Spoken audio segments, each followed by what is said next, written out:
12:10. Sorry for the delay. We just got a little bit late start today. No, well, what am I apologizing for? Come on, seriously. This is our show, and we're just goofing off. We're stoners. So, ladies and gentlemen, welcome to the show. Probably gonna have to mute myself for just a second because there's like a little echo. So, hold on one second. There we go. I echoed, echo, echo, echo. Ladies and germs, I don't know where D is, so hopefully he's doing okay. I think he did have something to do with his kitty cat, so hopefully everything is fine on his end. But in the meantime, we'll just start the show here because we're running a little bit late, and I don't want Norstar to get buried in the rain. Apparently, he's getting pounded with rain. Isn't that Well, hilarious? not too bad yet, but Not too it's bad. coming. But you said 11 inches of rain or something. It was 8 inches last Well, week. they're Pretty getting like an ridiculous. inch today, and yeah, they're calling starting Saturday, mainly Sunday, Monday, just torrential. I mean, that's kind of silly. An inch of rain is like a pretty big rain for Oregon, so I can only imagine what you guys are dealing with, honestly. Like you were saying before the show, it's either fires or freaking rains or Yeah, something else. I never get like just a normal That's half inch of rain every other week kind of thing, right. and That's decent. No, right. it's a foot of rain, and then we have no rain for 8 months straight. That's it. It's going to be a deluge, and then you have no water for the rest of the year. It's like the fist of an angry god or something. Welcome, folks in the chat. Cheers, everybody in the chat so far. I think Christophe is first in the chat, my friend. Welcome, Christophe. Bonjour. How do you say first in French? Première. Anyway, Smoke Sense is right behind me. Un, Cheers, Smoke Sense. Say it again, North Star. un, un, Un. He's the uh un, fuck deux, trois, quatre. ami numero un. Smoke Sense is in the house. Southern Vermont vintage, of course. Zesty Air is hanging with us as always. Garden Grows, good to see you as well. He says, cheers, Fumi. Cheers, North Star. Folks, if you are unfamiliar with North Star, we'll let him roll his joint here in a second. But he's been on the show before. Pretty sure I didn't have to take that show private. I think it was on this channel and not the other channel. Unfortunately, I had to take a lot of stuff on the big channel private. So we'll see. Hopefully, maybe I can fix that for some people in the future. Hopefully, the bigger channel is coming back in the near future. Please do remember, ladies and germs, to subscribe to my other channels. I don't have Dia on here right now, so I can't show you the links. But Fumes of Gold and Dank Culture Collective, as of course you know the main channel. Fuming on the Flavors. Sorry, I almost forgot my own freaking channel. Of course, ladies and gentlemen, it's not due to narcissism that I have all these goddamn channels. It's basically due to spreading the risk of all the trolls and stuff around. So this is the way that we have to do it, essentially, to stay online these days. So please, folks, if you enjoy this content, if you enjoy these interviews and these conversations, please do subscribe to not only this channel if you're not subscribed, but please do subscribe to Fuming on the Flavors. That's the main channel, hopefully coming back very soon. Fumes of Gold and Dank Culture Collective, please, ladies and gentlemen. Welcome everyone else. Like I said in the chat, Midwest Outlaw, Firefly UK is in the house, St. Pete Runners hanging. What's up, gentlemen? Everyone in the chat. And by the way, folks, anyone who has questions for our guest, please do send them at me, especially since for some reason D's not here. Please let me know. Oh, I'll post the link here. Apparently already freeze it. Let's see, that's what happens when you don't have D in here. Uh, Tag me, ladies and gentlemen, with the questions for North Star because otherwise, oh, I'm in the wrong account, so I'm going to have to switch accounts here. Tag me, ladies and gentlemen, because otherwise I may miss your comment flat out because I'm just obviously, as you can see, juggling a few things. So please just tag me. And if I don't see your question, ask again. Don't be shy. If someone else in the chat sees the question and basically says, oh, Fuminor didn't see that, or thinks, Fuminor didn't see that, feel free to tell me, ladies and gentlemen, because as you can see, nobody else on the chat right now. Guest rules apply if I can finally get this shit pasted and everything else. Guest rules apply if you guys have been on the panel before. You're absolutely welcome on the panel. If you have not been on the panel before and you would like to chat with Norstar, if you'd like to ask him a question or show off some Norstar genetics that you've grown, there's a high chance that someone in the audience is growing some of his genetics. A lot of us are fans of the same breeders. So, folks, if you guys would like to show him some of your Norstar genetics, feel free to ask in the chat politely, and I will be willing to bet that the answer is yes, because of course I'm the guy that will give you the answer. But just ask nicely, honestly. We don't want random people hopping on here, so that way we know who is joining the conversation. So, but again, feel free. Let me pin this link so that I don't actually lose it here. Pin message. There we go. Ladies and gentlemen, the password is here. It comes D right now. The password is 420 420. If it doesn't autocomplete, it's always 420 420 for these channels. Northstar, we'll just say hello to D really quick and then we'll get into the meat of the interview. It's going to be fun to have basically a part two. I don't know how much has changed in your life, how much has changed in cannabis and so on. Here we are all waiting for D to show up. Of course, funny enough that we're the only people who can see his camera coming up. But in a second here, it's going to be like, oh my God, D is going to be here. Hold on. There he is. What's going on, D? What's going on, everybody? What's the good word, buddy? Doing all right? Yeah, man. All right. How's Right on. everybody? Hello, chat. Sweet. Hello. Cheers, buddy. Good to see you. Let me make you co-host so that you can help with anybody else who hops on here. And what was, you know what? I actually have my questions on my freaking phone now that I think about it. Who's texting me what? They're texting me some random things. What did I say? Well, honestly, first of all, for people who don't know you, that's probably the best thing to say. Norstar Genetics, Joel, some people used to call you Chef Joel. Uh, Genetic Supply, of course, you have your own very substantial seed bank at this point with a bunch of breeders on it. Tell us a little bit about yourself for anybody who does not know you, or refresh people's memory if they're unfamiliar. Well, my name's Joel. I've been smoking pot since I've been in sixth grade. So back into the early 90s. Well, shit, late 80s, I guess, actually. Um, Started doing a little home breeding a little over 20 years ago, about 23 years ago in New Jersey. Just making stuff for myself because the inconsistency of seed stock that I had to get from overseas and Canada, everywhere else, just, you find something good, you kind of want to be able to go back to it and just it was very consistent back then, finding quality seeds all the time. So you couldn't just start from seed wherever you wanted. It seemed like you get some total bullshit, and the next time you get something else, and it was pretty good. So I decided to start saving a few of my favorite stuff and cross them together so I could ensure that I at least had something good to start with. And then just under 20 years ago, I moved out here to California and just amplified everything I was doing, just kicked up the size of everything, making more, and having requests. People wanted the seed stock I had, so I started making it available to all the dispensaries, and then started doing shows and everything. Really went from there. I'm trying to think back to let's see, 2006. I was at Amsterdam Cannabis Cup. We had a company that sold filters for glass pipes I had invented. And we were selling them there. And that's where I ran into Subcool for the first time, talking to him. He riding the bus with him back to the hotel and everything. And I mean, met a lot of cool people, Don and Aaron and Som and all the guys chatted all them bullshit. And then when I got back to the States, literally found my wife was pregnant. Within 8 months, we moved to California from New Jersey. Maybe like 9, 10 months. Anyway, shortly after that, I got a call from Sub, drove up to his house in Silverton. I started selling this. I came back here. I started actually being a rep for TGA, selling the seeds to dispensaries in California, launching them all through here.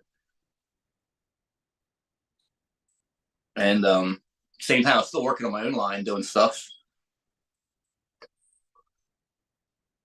Kind of expanded from there.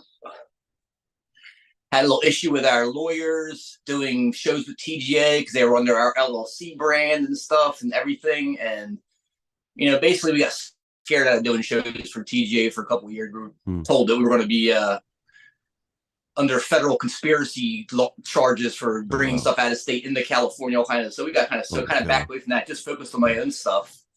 Imagine. And then I guess it was about 3 or 4 years after that. This is around 2013, 2014. Sub moved to California, and I was like, "Hey, buddy." my other friend of his, Joel, with stocks, had bred a lot of the strains. They were having a problem, so he couldn't get seeds from him. He's like, "Do you still have all the stock I had given you?" I'm like, "Yeah, I still have all the moms I got you from back then, and using them for all kinds of stuff." So started off like, "Do you still have the cheese?" I'm like, "Well, I've had cheese forever." Yeah, sure. What do you want? You need some. Started making cheesequake for him and stuff that he just couldn't get anymore. So I started restocking his lines with things, and then made a bunch of new stuff for him, making my own stuff. It came to a point, I guess it was around 2016, 2017. I was doing so much seed production in my greenhouses, I didn't even actually barely grow anything to smoke. Hmm. It was like the greenhouse was all for seed production pretty much. And I get lucky to run 1 or 2 greenhouses a year, and it would be one of several different plants. I have like 35 different plants on there just for like a tester run to see how everything does outside, because I was literally out of room. I didn't have chances to run greenhouses for smoke anymore. I used to supply a lot of some shops with some stuff too. And really, the seed production was so vigorous that it was all being used for that. So I kind of veered off just doing seeds for a bit. And then we get back into around 2018. Laws change. Basically, my county says you're not allowed to grow anymore. Can't do anything. So we didn't have any flour or anything to the shop. We just stopped selling seeds to the shops. There was the whole fire. Son lost his house. All kinds of crazy shit going on. Then he goes to Arizona. I started making more of his classic lines. I actually didn't make much of the classic line before, like the Vortex, the Agility, things like that. I didn't make production for him. I had some backup seeds for him because he did run low sometimes. I had to supply him extra virus seeds here or there, but mainly the seed stock they had for backup. So I actually had to do a production run for him to keep him with seed stock that was low and that he lost moms to. And then all shit went to hell in Arizona with a bunch of rats. Basically, I think they pretty much fucking killed him, in my opinion. But that brings us up to more of a present now, where I've actually all the seed stock that I've had from him, I've retired off the genetic supply website because it's all older than 5 years now, and as part of my practice, I don't have seed stock just out there available as 5 years old. Yeah, certain stuff depending on the strain is you get germination issues. Some strains, germinate really well for 5-10 years, no problem. Some stuff in 5 years starts getting lacked off. Like some of the purple, more indica stuff seems to be a little more finicky as it gets older. Not always, but some stuff does. So just for my peace of mind, I just take it off the menu so I don't have to deal with selling old stock and have to replace old stocks. And as I'm shipping out 3 or 4 orders for one pack of something that's just old. Right. So it saves a lot of hassle, and people aren't pissed that they're wasting time planting seeds. So So now it's, back to more present day where I'm actually taking some of my older lines that I had made back in 2011, 2012, and I'm reworking some of them.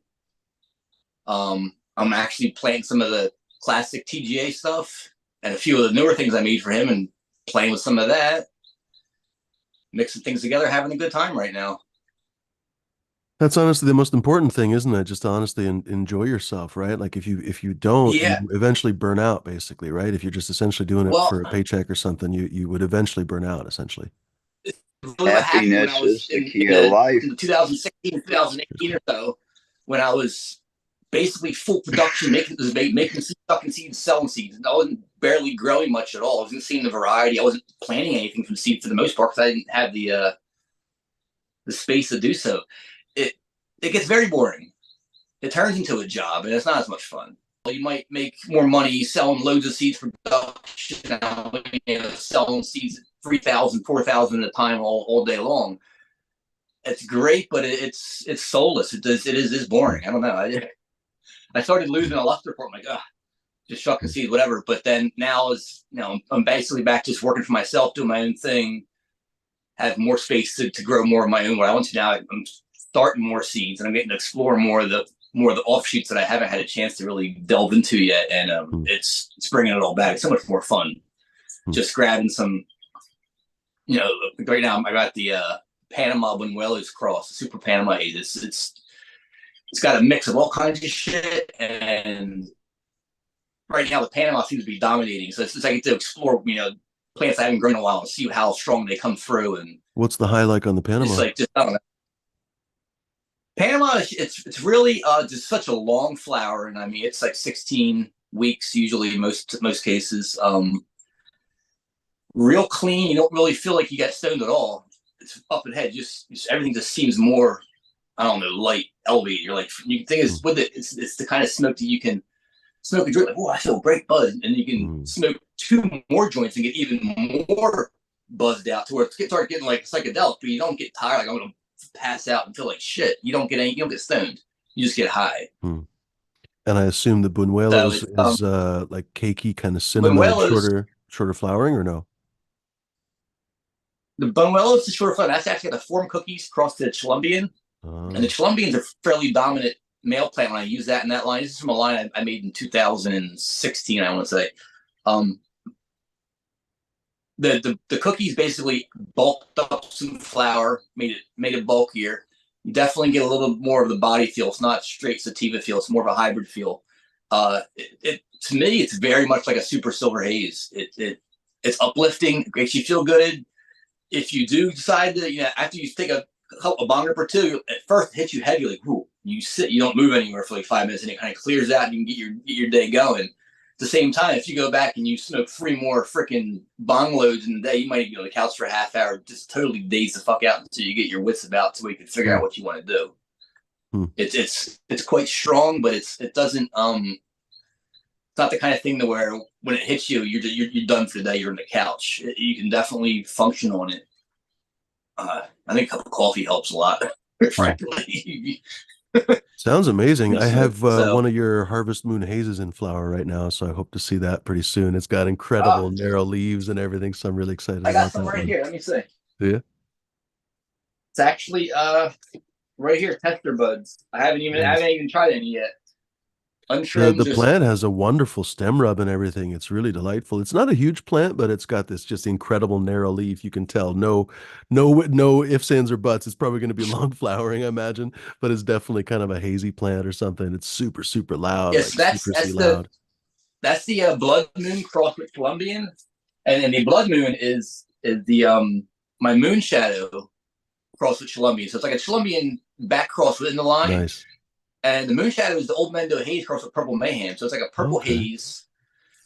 Colombian itself is the UK skunk cross with Santa Marta Colombian gold. So skunk times Colombian is like silver haze. So it's like a purple Huh. haze times silver haze. And Okay. we're taking it back to the silver haze again. Awesome.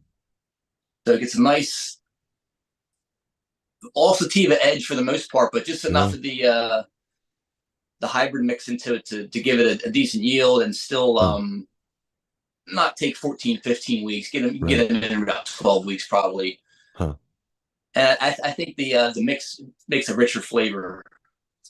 That's cool.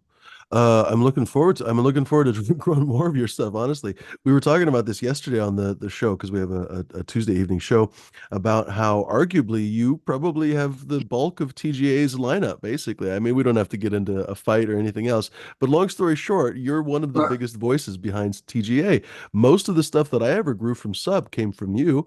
If it didn't come from you, it came from you in one way or another. Either the parents came from you or something else. So it's kind of amusing and you know what? I was going to say something else. Maybe this is kind of a two-part question. You mentioned Silverton, and I was thinking to myself, fuck, that's right. He lived in Silverton. Like it is such a small town. Like if you drive through it, like you blink and it's gone. Yeah. Right? It's a very small place. I think it was a logging town. It's been a few years since I passed through Silverton, honestly. I think it's a nice town and everything. It's not Oh, a it's villa or quaint. I like something, it. but it's not a gigantic place. It's so unassuming, basically. And so you'd think to yourself, like, yeah, TGA Seeds, that was like a pretty big voice in cannabis, right? Like whatever, if you like them or don't like them, doesn't really matter. They were a huge voice in cannabis.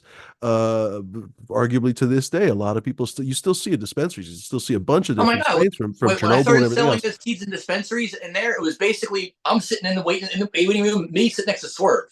We're the only Hmm. two brands in all of California for the most part. Uh, It was that's like Cali funny. Connection or TJ where your options, and you That's started funny. getting other stuff started popping up. But I mean, at first there really wasn't much out there.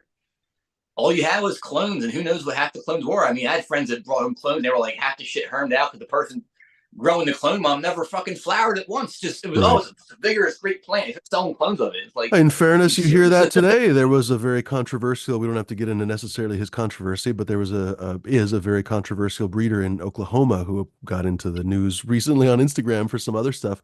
But he's been selling super expensive cuts that people have been complaining about, herming and this and that, and the other thing. Like it seems like what is old is new again. I was going to joke with you about how you were growing the old school genetics, but honestly, even the scumbaggery, what is old is new new again, right? Like you see the same stuff probably today as you did back then. Yeah. I mean, and people that are, people that are really interested in cannabis, I think I suggest everyone the Canna Bible, first edition.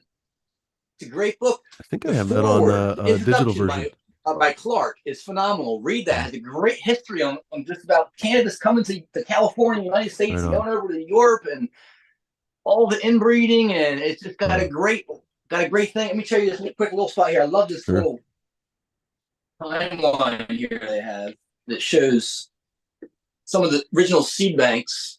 Oh wow! And all their offerings they first brought them, starting in like '79. How funny! And I mean, it's a lot of this stuff. You look at it, and then you look at what they do over in Europe. There's like a couple dozen bred strains from landrace.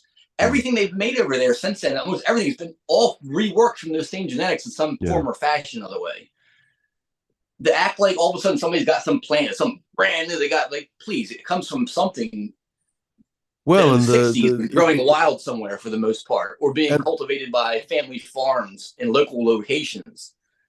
The idea that somebody's got some kind of new thing is kind of bogus. It's I mean, not only that, but in those specific cases with the in different ways. With the Dutch breeders, the accusation, I guess we'll say, is that many people assume. I guess we'll say that these are assumptions because nobody knows for sure, really. But the rumors and the assumptions are that the Dutch banks basically for the most part, lost a lot of their stock due to raids and everything else, which happens. Basically, all of us growers at some point lose our stock.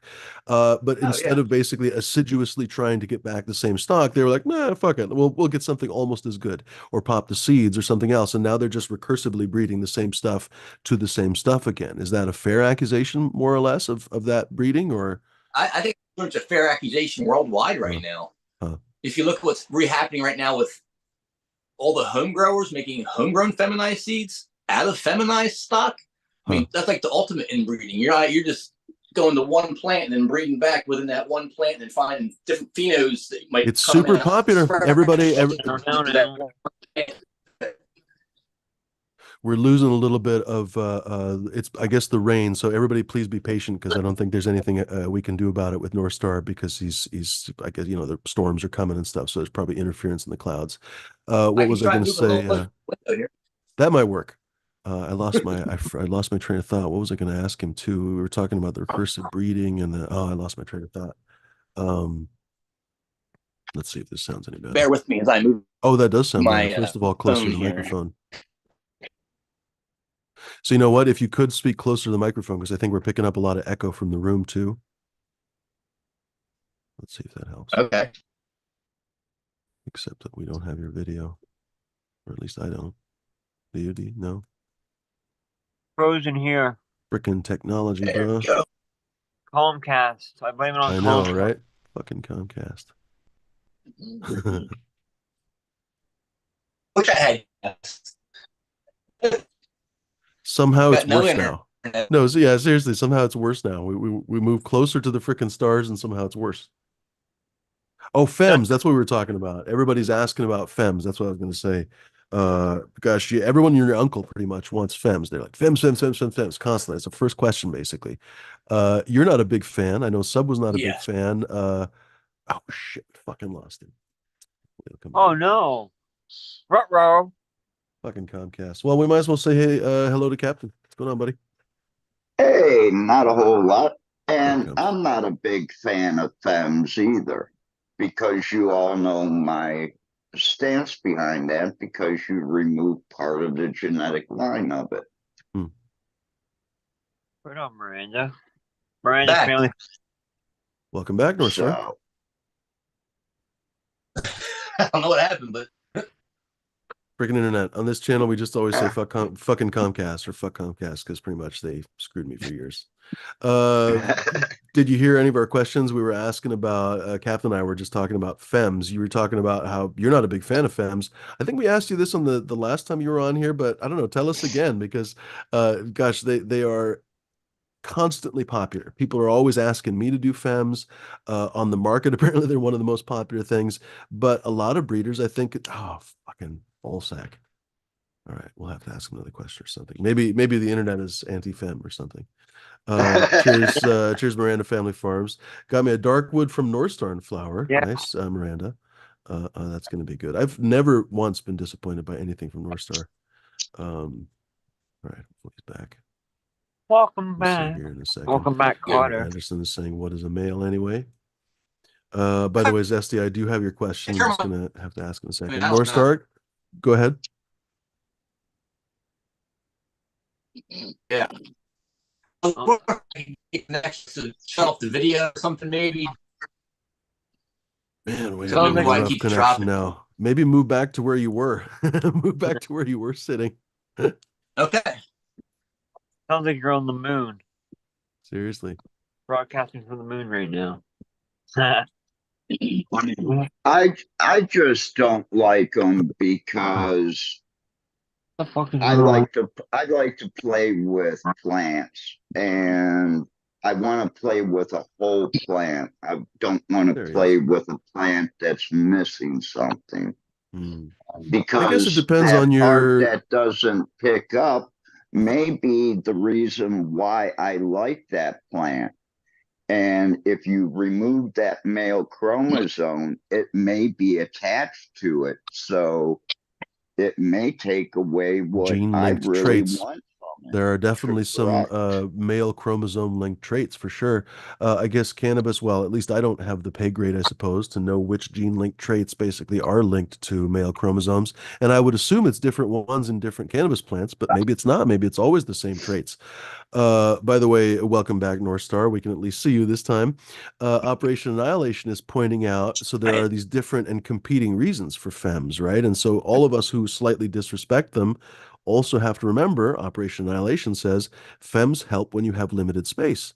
So if you only have a 4 count and 3 square feet or something, you know what I mean? Like a closet grow, pretty much. You can't really afford to grow males, right? So that's something that we always forget in states that are a little bit more permissive, or if you have a medical card or whatever Yeah. else, it's a lot more permissive to grow. Or in California, for many years, it was a lot more permissive to grow. Why would you grow a fem in California under the medical system, right? But let's say, for example, some of the states where they literally only allow 4 plants, period, no matter how small they are. Well, fem makes sense, right? I mean, that's logical, right? Would you say?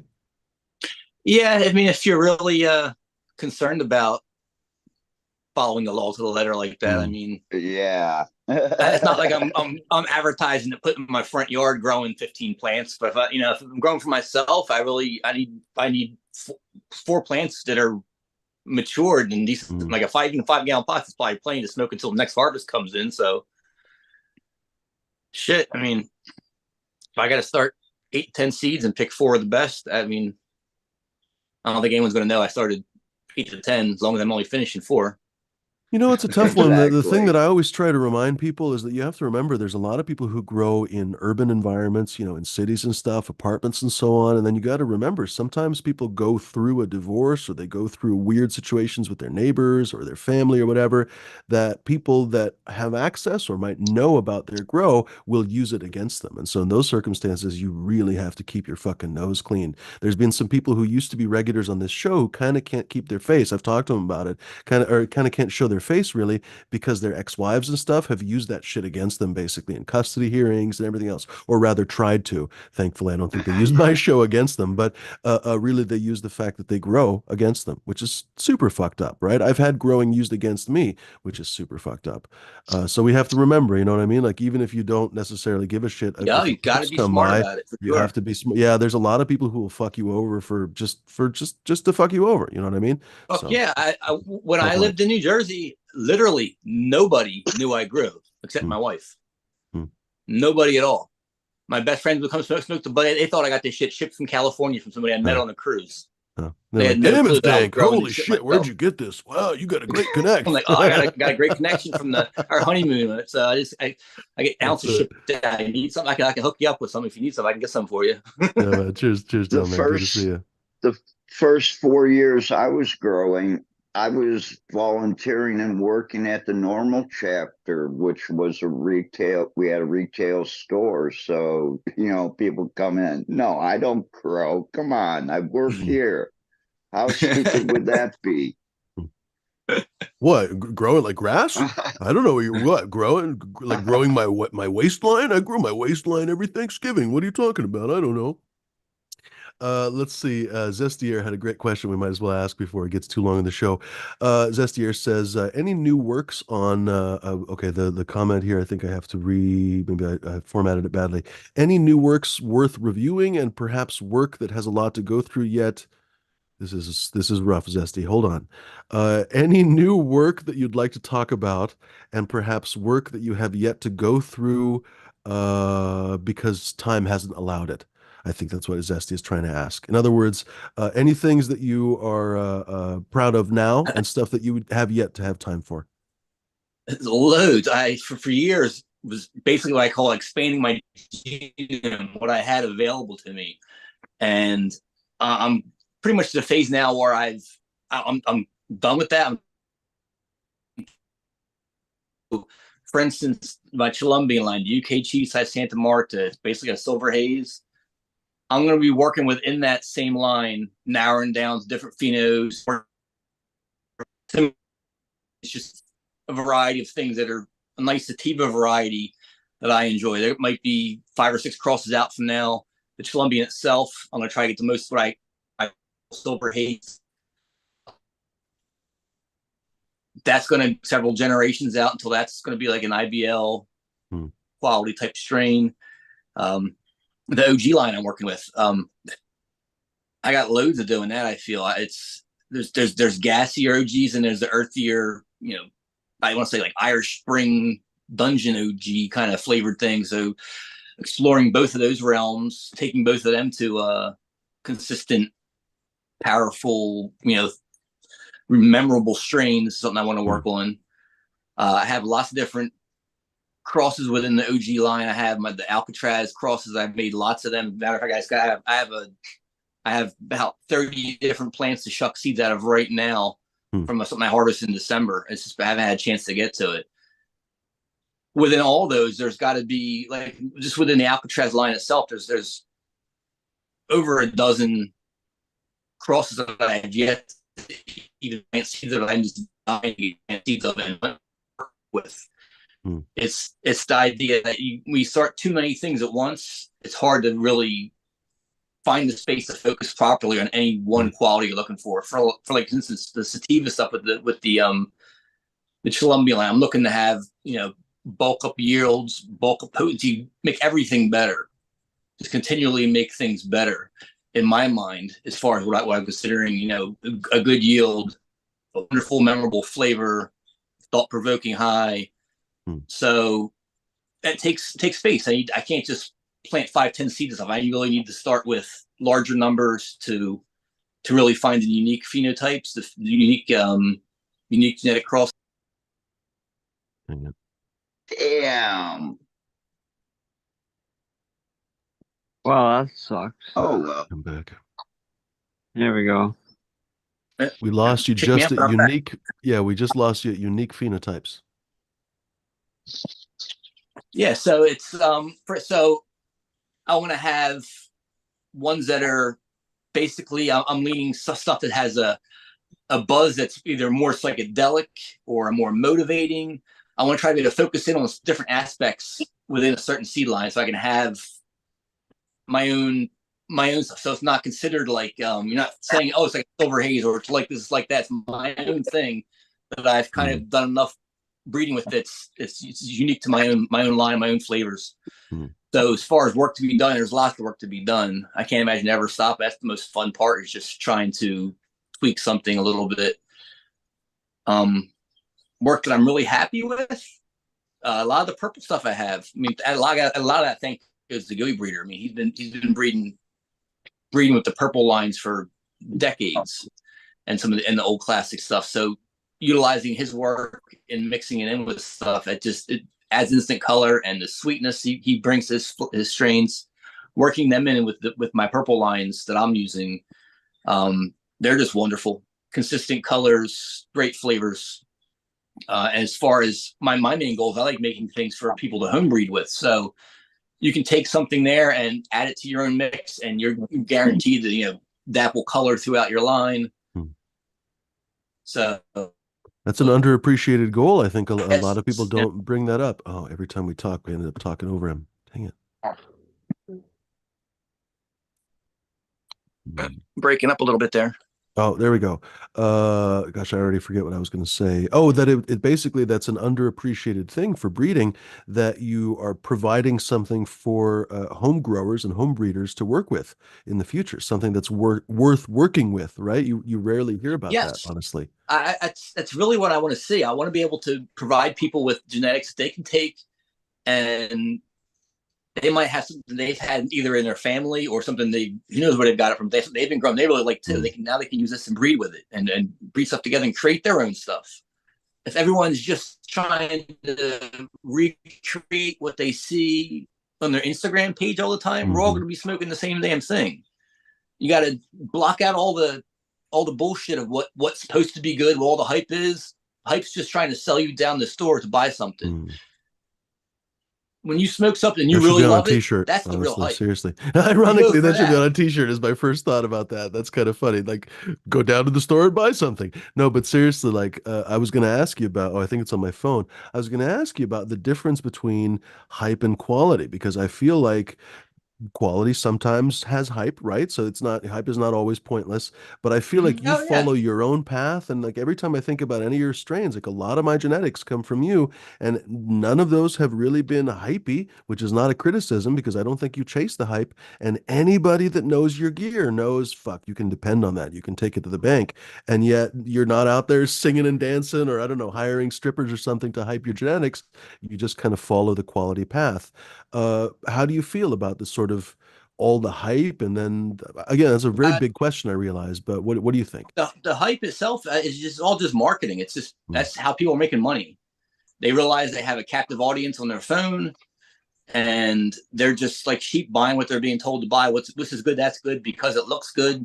I mean, I feel like most people are growing stuff just so they can take it to a professional photographer, take pictures Mm. of it to put it on a pack of something so it looks like we're putting so it looks fancier in the jar and everything else. Just it's so hyped up.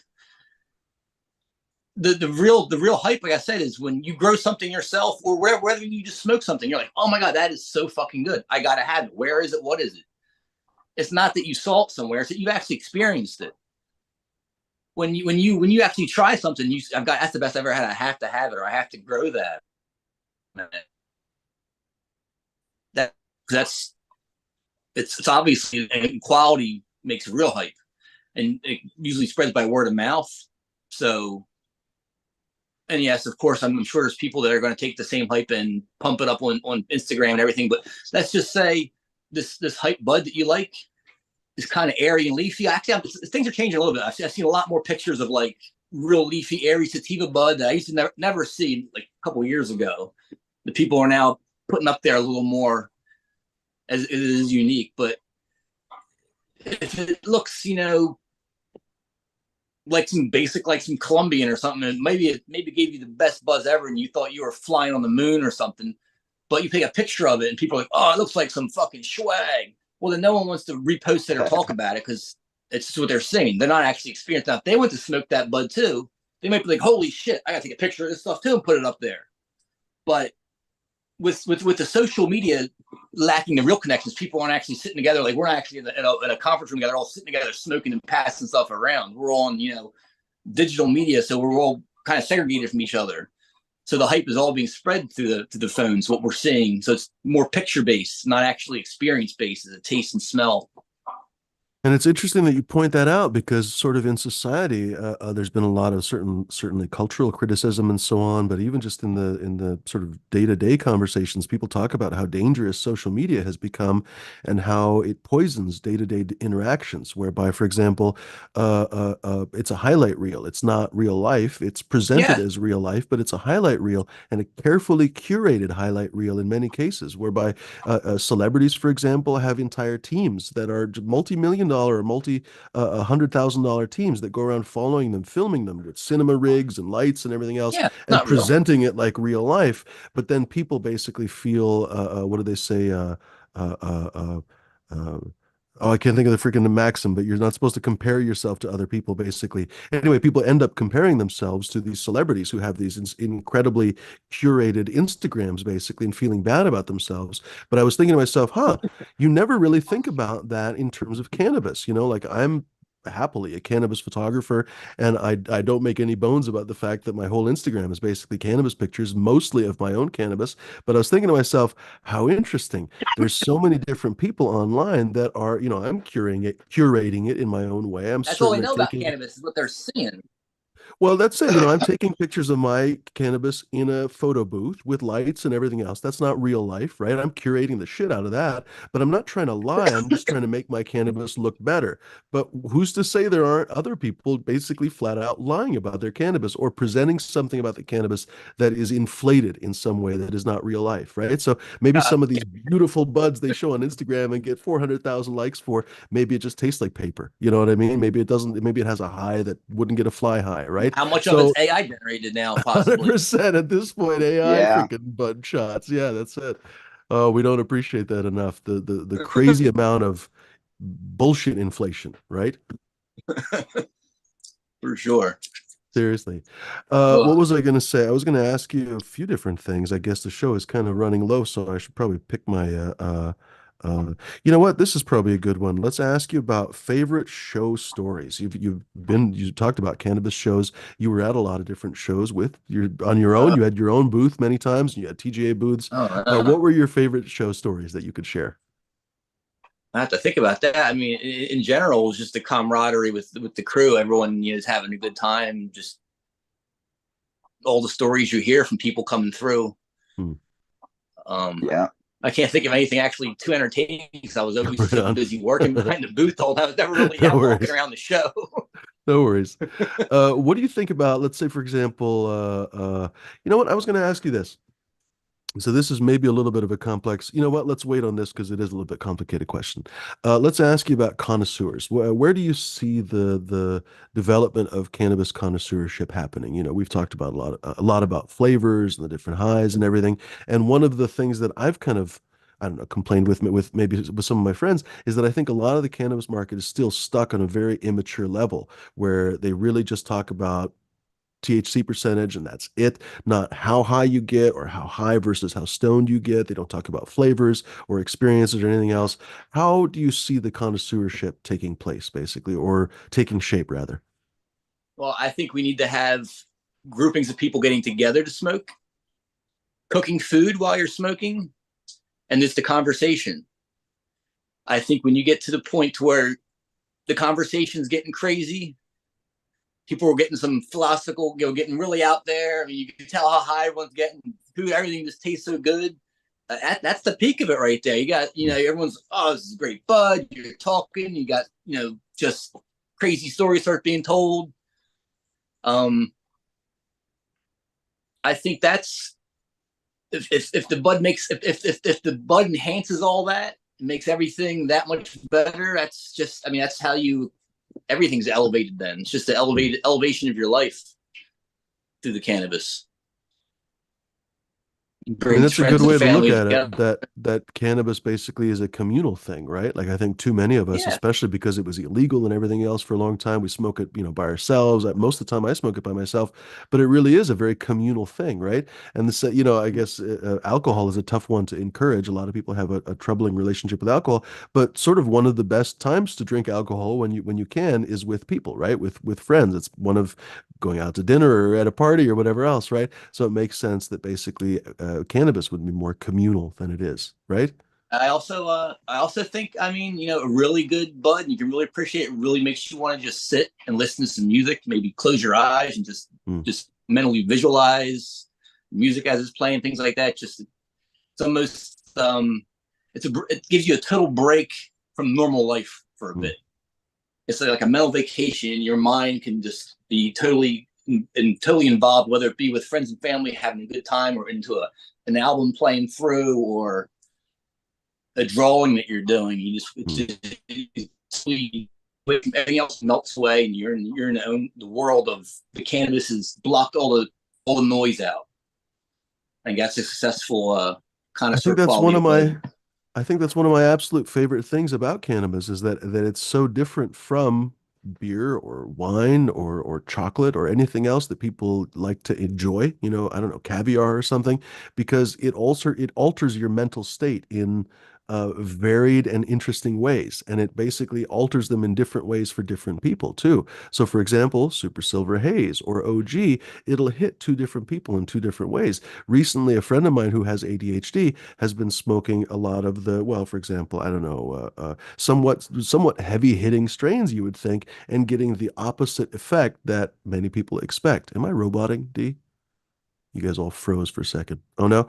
Anyway, basically, people have these unexpected effects. I don't have to go into all the details about my life, but what am I trying to say?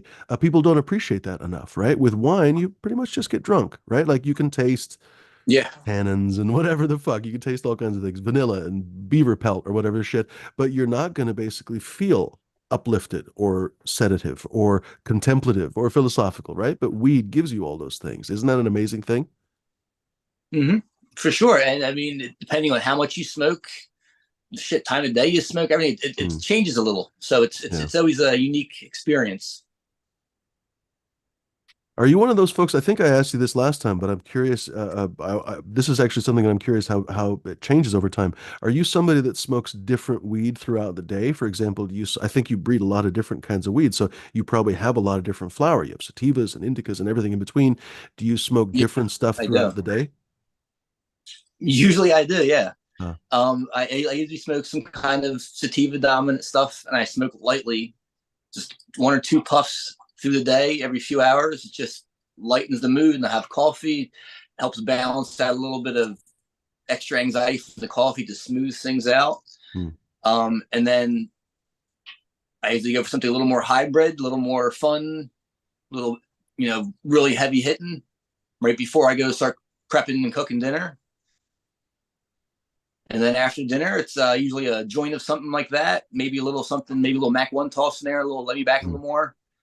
And then after I have some munchies, it's just nothing but hash. hmm.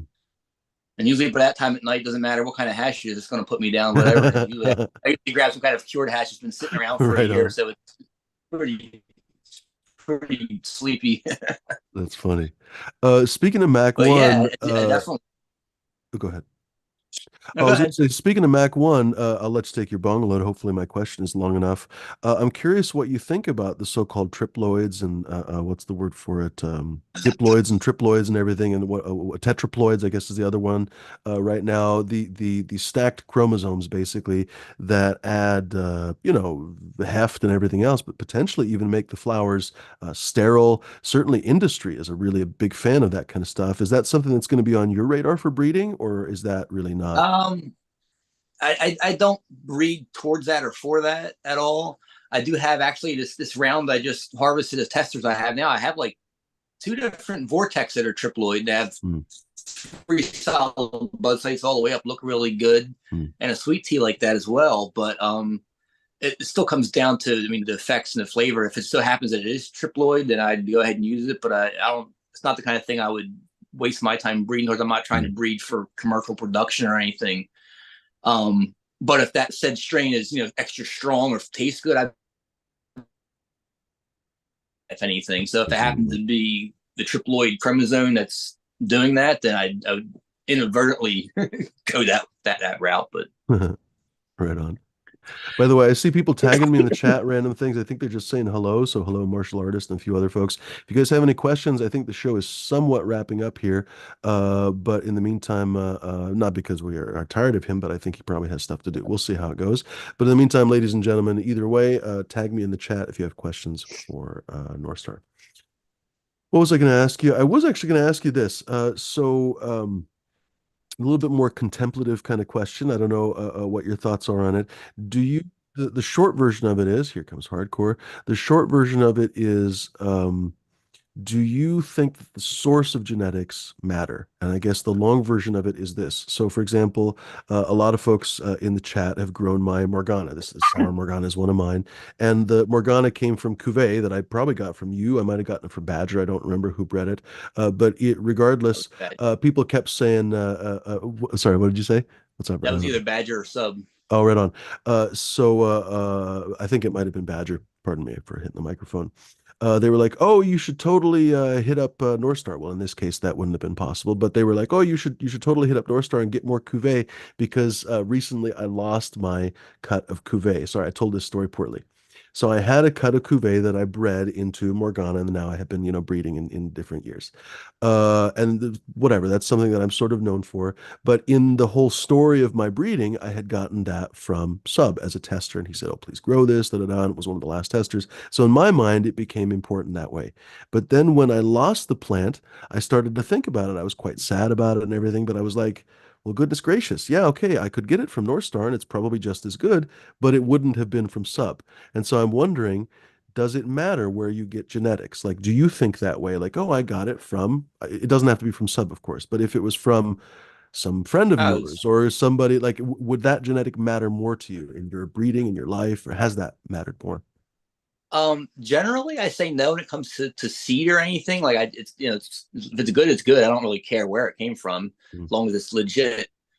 I definitely have an exception. Is I have it's a pure Afghan that I got from a pack of from DNA pure Afghan from Mm. Christ, I don't know, 2010 or something. They were giving them out, and this one happened to be a high CBD one. So I just had it labeled as pure Afghan high CBD. I grew it for about a year.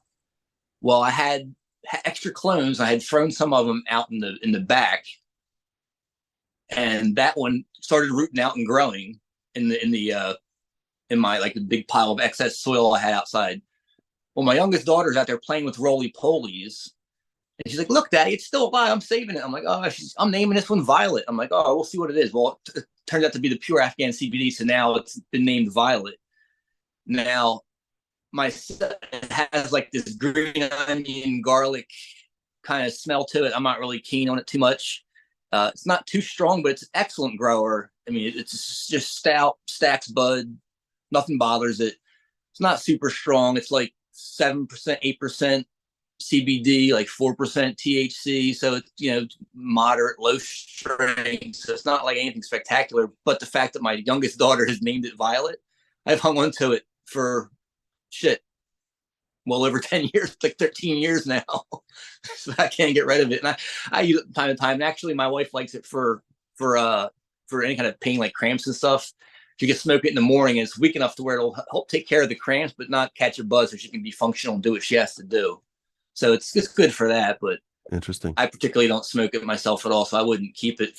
But I kind of have to keep it now. There's definitely, I wonder what you think about that, actually. That's a question I didn't even think to ask. How telling.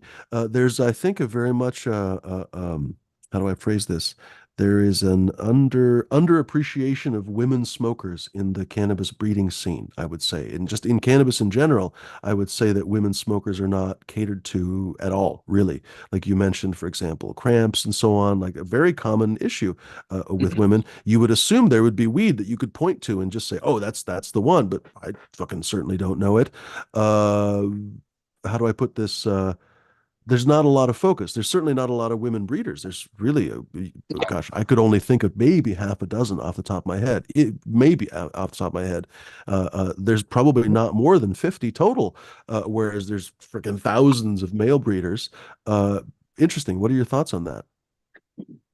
Well, I think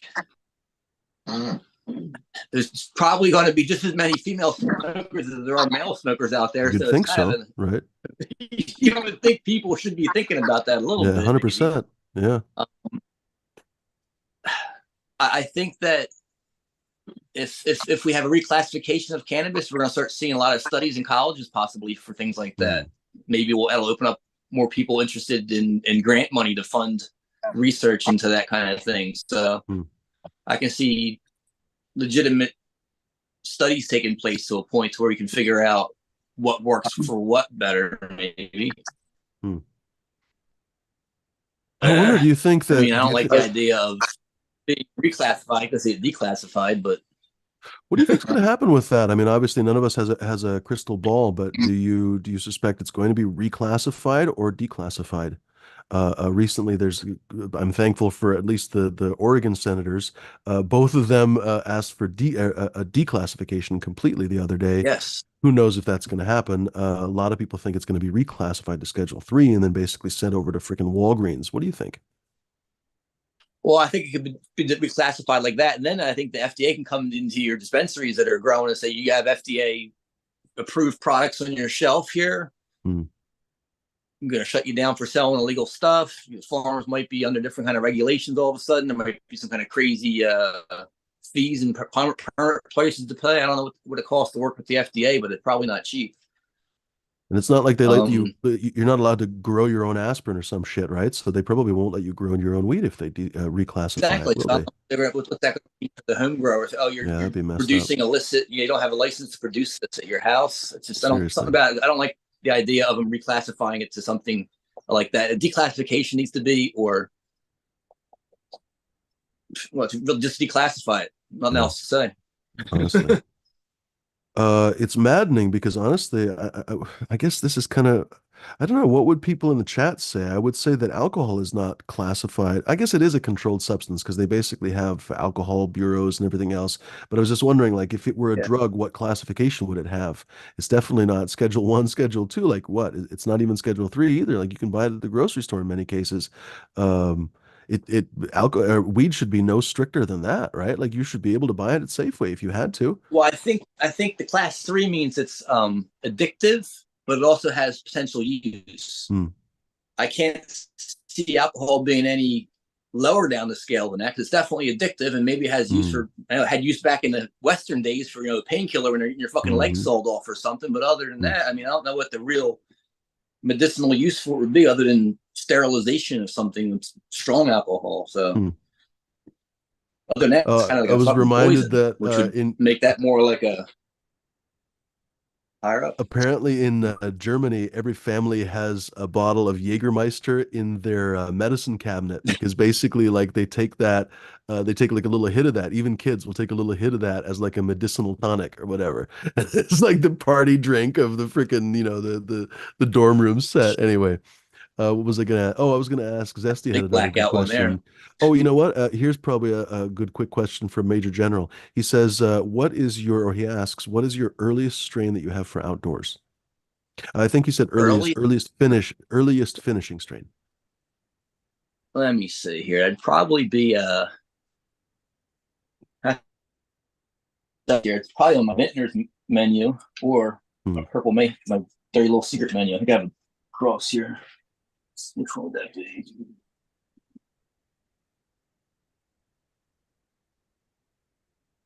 Well, most stuff on dirty little those are the dirty little secret stuff because it had the dark desire is pretty early and it comes in usually in September a lot of times.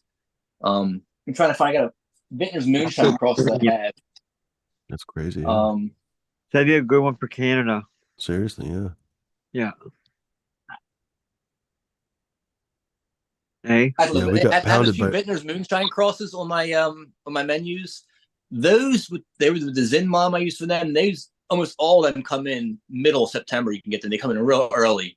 They're only about a 7 to 8 week flower, and it kicks off early too. It starts flowering.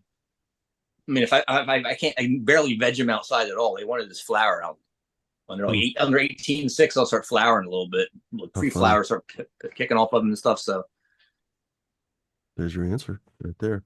CTC says medical weed should be covered by insurance. I mean, if they are going to reschedule it, at least that. Holy cow.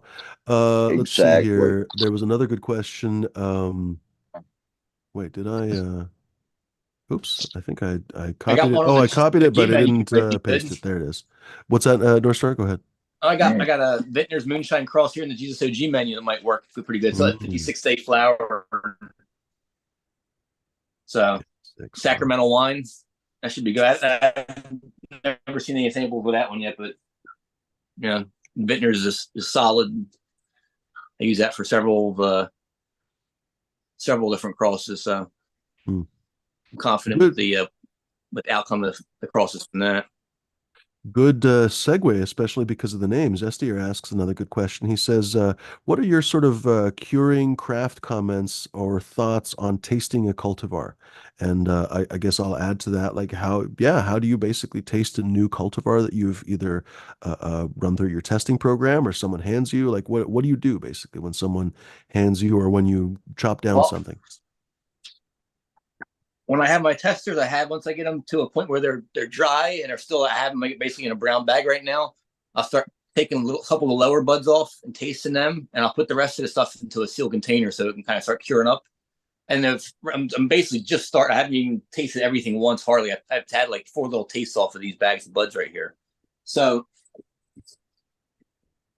right now I'm just taking a couple tastes, and then these are all going to be going into buckets more properly. And I taste them over the next 2 weeks. I have about an eighth of each bud, and I still have the plant that I'm re-vegging right now. So the process is I have a little sheet here that I write down the strain name, all the different pheno numbers, and I correlate that. I write down little notes, taste, how it feels, overall impression, little side notes, and I keep this and I go back over the next 2 to 3 weeks now as these are curing. I'll smoke these buds all the way up, and if they evolve or down, I smoke them at different times of the day. I make notes of when I smoke them so I can go ahead and, I'll smoke one in the evening. I can smoke that same strain next week in the morning, maybe.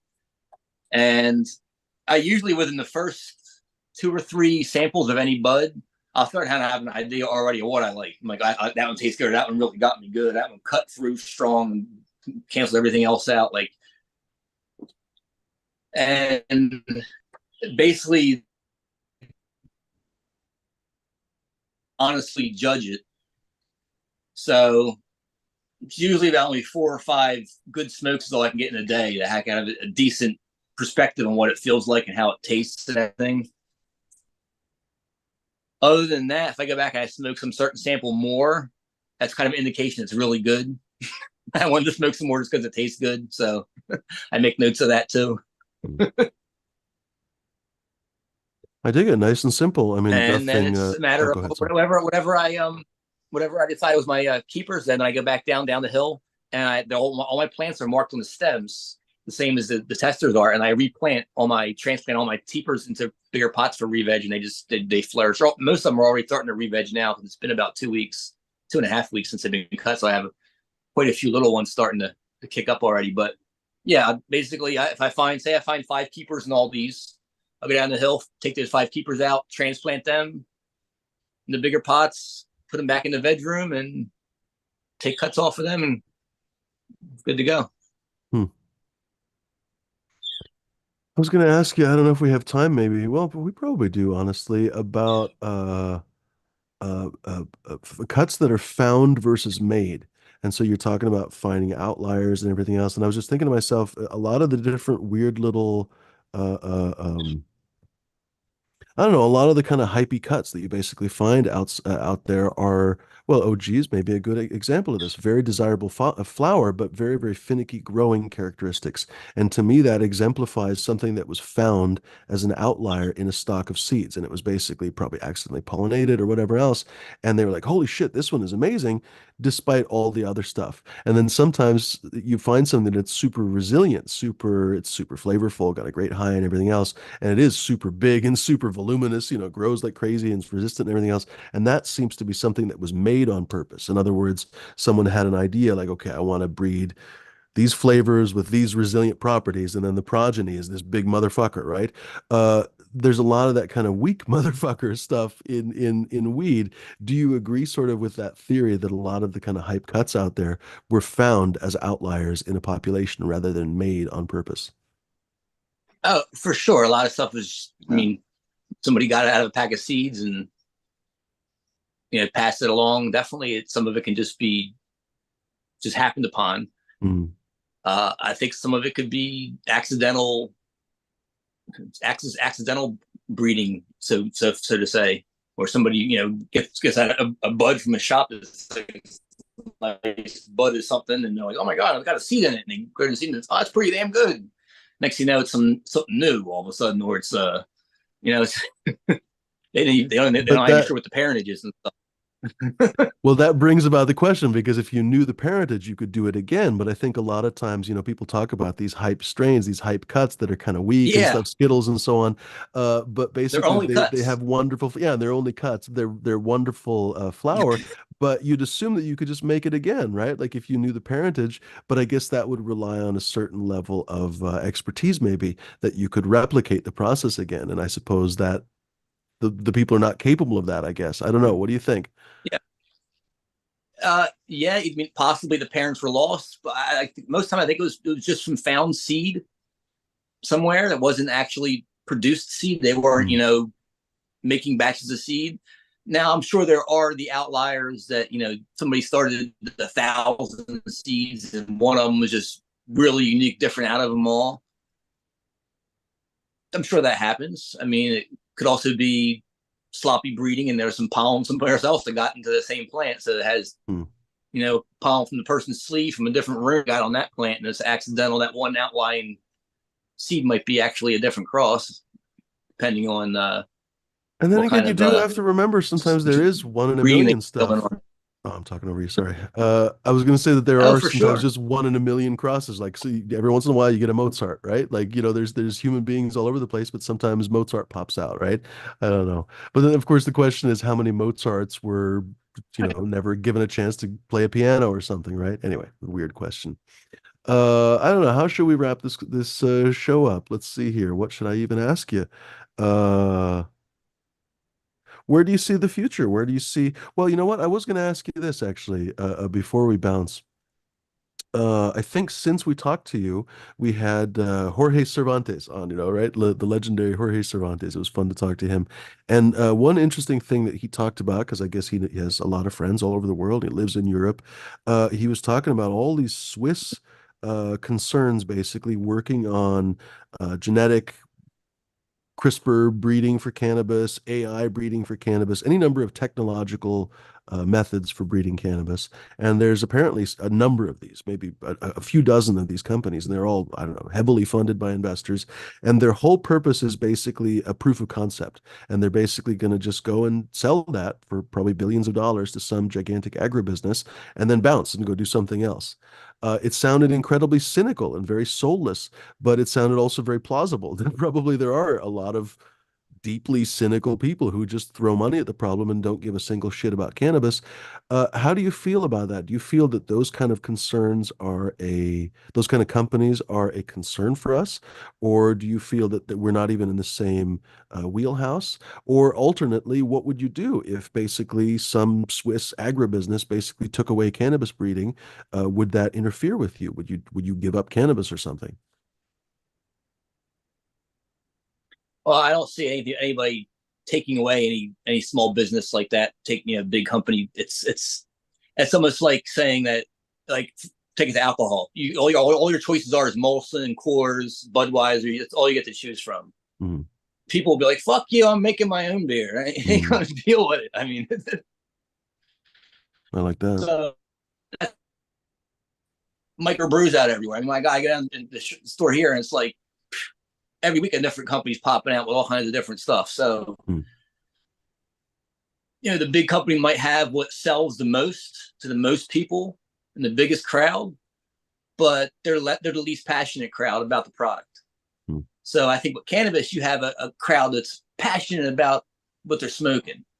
They're not going to want to smoke corporate stuff. And then at the same time, you have people that are driven just by the hype, and the hype's driven by the corporate. So they'll fall for that shit and all day long smoke it.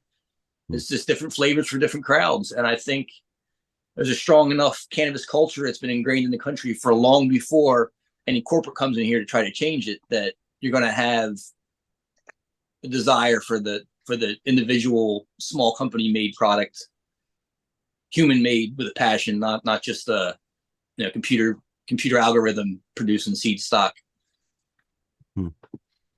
I hope you're right. I don't know if this is a good comparison. I certainly don't want to piss off any bike riders, but I know that basically in biking, there's a weird, I'll call it weird from the outside, subculture of Harley riders versus basically everybody else.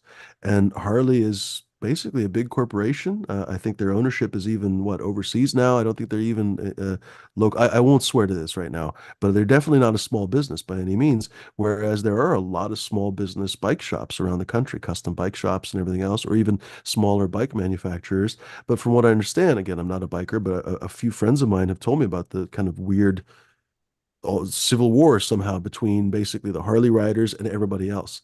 And so I'm thinking to myself, like, is that going to take place in cannabis? I mean, I guess there are the other people that drive the other bikes. I guess they drive the Japanese bikes and everything else, or the small custom bikes and so on.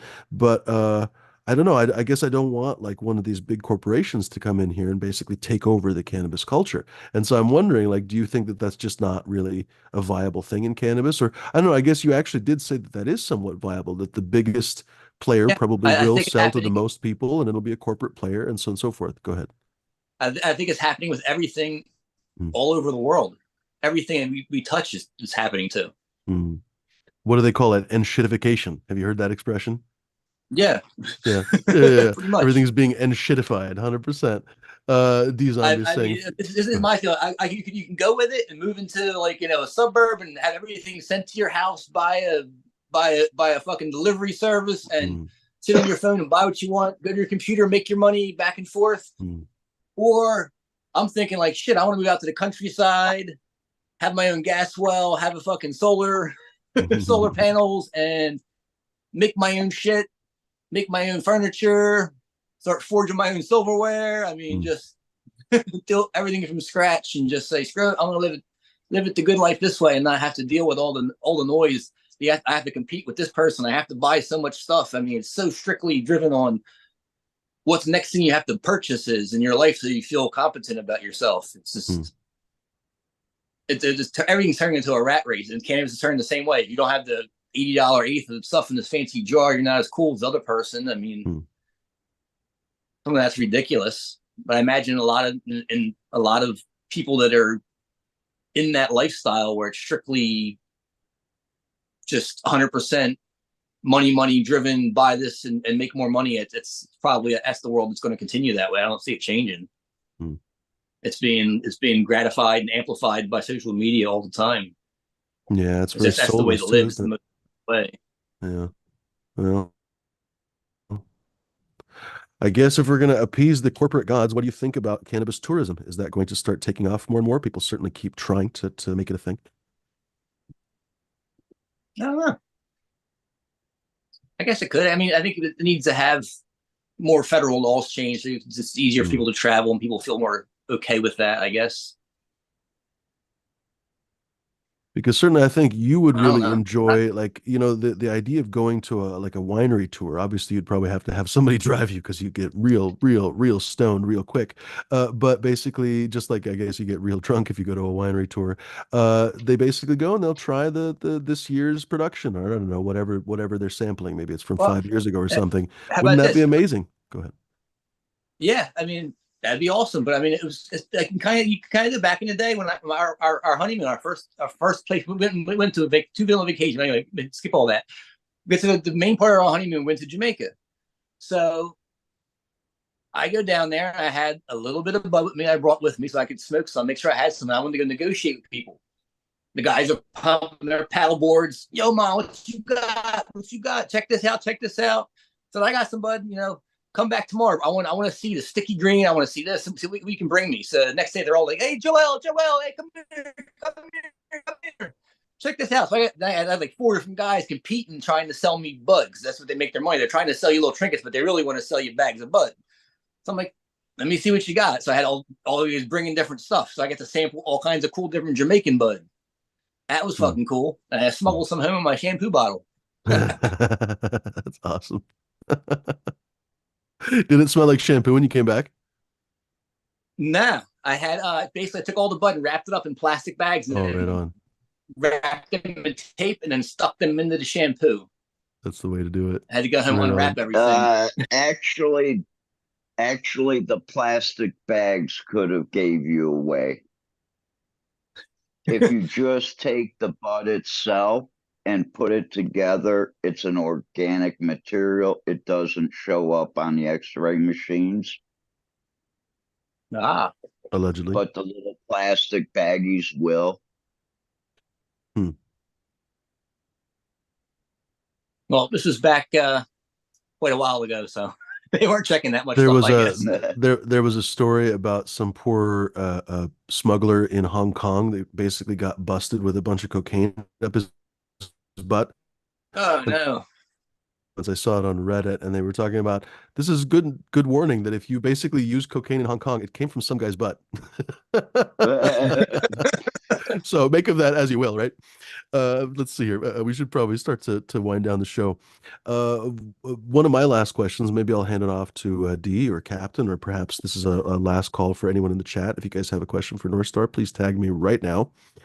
Norstar, I was thinking to myself, Norstar Genetics and Genetic Supply, what is the most underappreciated element of whatever you'd like, cannabis or cannabis growing or breeding? What are the most underappreciated elements of those things? Hmm. That's a good question. I mean, I guess some of it would be the breeding that goes into, like, we'll just seed pack the seeds. Sometimes they don't realize that those seeds might represent 15, 20 years of different work that's been put into it over the course of Hmm. time. Or for that matter, like a good clone stock, like my buddy's my Gilly, his Northern Cali Gilly. Somebody like, oh, you want like $400 for that? You're nuts. He's like, dude, where else are you gonna find a 40-year-old plant? Hmm. It's this famous still. Like, where are you gonna find it at? I bred this 40 years ago. It's been used to breed all kinds of stuff with. And here it is still. You can have the mom plant. That's cool. Yeah. So yeah. I don't know. It's kind of like, yeah, I if it think were to something that's be, if it appreciated. were, if What it were, it takes to oh, keep a sorry. plant alive that long, it takes a lot. I was just gonna say, if it were to be priced like a bottle of scotch, it would have to just go up and up and up by every single year. A 40-year-old bottle of scotch is untouchable. It's in the thousands, Yeah. Yeah, I mean, for like the Jack the Ripper that I have right now, I got those seeds in Amsterdam from Sub when I first met him at the Wow. 2006 Cup. Wow. It's That plant was almost 20 planted years in New ago. Jersey, shipped to California, and I'm still growing the same JTR. That's I amazing. guess it's kind of sentimental. I gotta Huh. keep the same plant going. Yeah, that is amazing.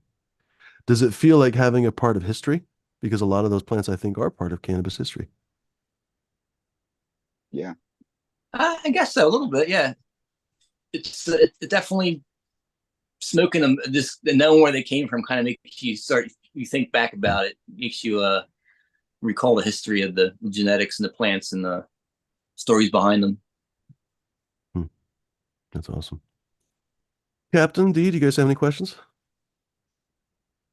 I No, just had a comment. actually, Go ahead, Cap. I'm I just joined to see if there was a question that would pop up. I'm just enjoying the show, There hanging you go. out Right after on. Valentine's Day here in Thailand, and had an enjoyable evening and chilling with you guys to unwind the rest of the way before possibly heading off to bed or getting up and going to work. Right on. Well, there you go. That's easy times. All right, happy Uh, Valentine's Day. Seriously, yeah, happy Valentine's Day. What's your best strain for Valentine's Day, North Star? If someone were to plant it today, well, probably plant it sometime in the year and harvest it next Valentine's Day, what would it be?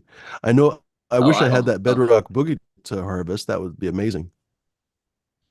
I don't know. I would say right now I'd have to say maybe Deviant, just because it's going to be such lovely violet, purple, Uh, just gorgeous, rich colors. But yeah. what are I mean, real as far as putting you in the mood. I mean, that's going to be for depending on who's smoking it, what works for them. the brown chicken, brown cow? What are two strains that people listening should check out from you right now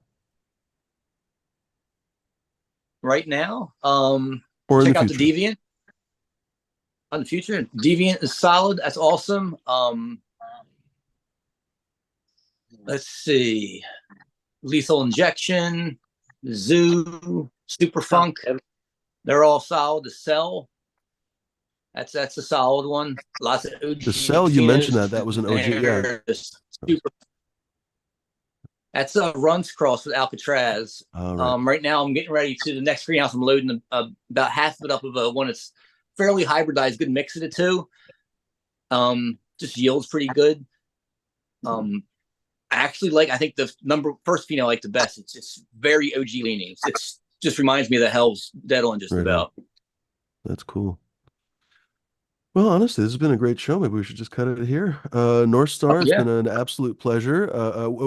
Any final thoughts? I should give you the microphone. Yeah. Honestly, what would you like to say? You head on to geneticsupply.com. Right now, I got a sale going on. Use the code HEART25 for 25% off everything on the site. Oh, right on. We've got some killer clones on there. I got the Blood Moon clone. I got Darkwood clones. Phantom Zone, that one's fucking phenomenal. The Apollo times Alcatraz. Fucking primo. What are your All kinds clones of good shit on running, if there. we may ask? Pardon How me? much are your clones running? Okay. We ask? Right now they're all 150 and 25% off in the sale. Okay. So they're whatever 120 or something like that. And we do have auctions on the Discord site sometimes too. We just sold a Pennywise 1-to-1 pheno in there for $100. Nice. Right on. Well, cool. Thank you very much, Norstar. Very, very much appreciated. Check him out, Norstar Genetics on Instagram, Genetic Supply, I think both on Instagram and online. Always a pleasure. Hope to have you back again at some point. Maybe we'll have you on the Tuesday evening show one of these days for a little bit longer show or something. But always a That'd be pleasure. awesome. Thank you. Thank you very much, Norstar. Great to see you. Take care. Have a good one. I guess we'll just wrap it up, ladies and germs. Who wants to go first, or any final thoughts, Captain, or anybody? Looks like in perfect form. He's gonna smoke a bowl on the way out. Go for it, Captain. As I'm packing the roller to roll this joint. There you go. Well, we don't have to leave right this So, second. We can leave in a couple minutes. Here, I'll take a dab on my own. cool to give me a second here to get one thing done so I could actually speak. Because right now I'm at do one thing and that's about it. Quick, Yeah, talk right now. Oh it's shit, I really think we early might be for running low you. on gas. Dang it. We'll see how much butane I have. Yeah, it is early and, Let's see. just kind of hoping to hang out for another hour or so. Oh, right. Well, I guess we could, you know what? I'll just probably stop recording and I can leave the show running. That's no problem. But we're not going to make Norstar sit here unless he wants to, if he really wants No, to That's sit all. I'm here and smoking a no. bong. talk I kind of take a half a with day off here. us. Good Nice. to be the Right king. on. Hey, There you go. well, if you have the time, we can extend this and all get high together and just, we can talk about music. We can talk about fishing. We can talk about the football game that I missed because I wasn't about to get up at 4 a.m. to watch it. Oh, hell no. Yeah, right. I usually wake up around then anyway, actually. I can't sleep past then. But I don't like getting up then, regardless. When I moved to Thailand, I started getting up basically at 4:30 every morning and catching the sunrises. They're so beautiful. Mm-hmm. My favorite part of the day. I love watching the sunrise. I can't miss one. And at that time of morning here in Thailand, when I first got here, I could smoke cannabis because there was only like 4 hours out of the day where I was living where I could actually get away with smoking it because it was still highly illegal. And it was during that sunrise time. Oh, perfect time. Mm-hmm. So Someone was I've just asking got if some Miranda's still here. laughing gas. I don't know what you guys are smoking, but I'm about to smoke a joint of this laughing gas that we have here. That came in at 75 cents a gram. It has a Yeah, lot. I got this peaches and glue that's pretty, it's okay. It's not terrible, but it's not bad. Okay, that's really poor review of it actually. It's all right. I got It's bomb from not good. Harvest Moon It's Haze definitely first better time. than average.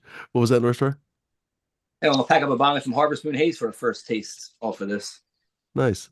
I'm looking forward to mine, but it's going to be a number of weeks before I get there.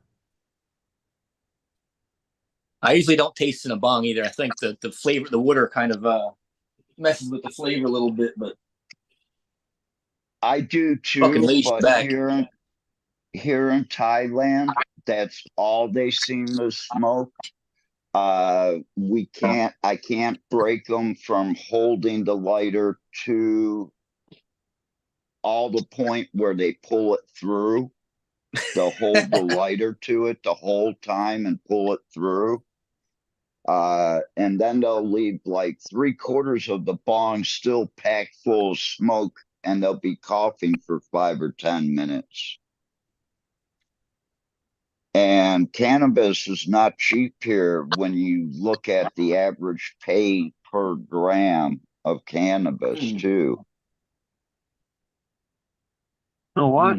So, I see it as a big waste. Beat me to it.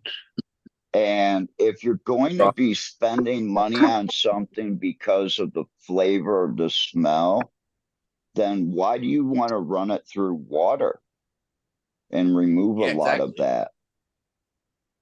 that?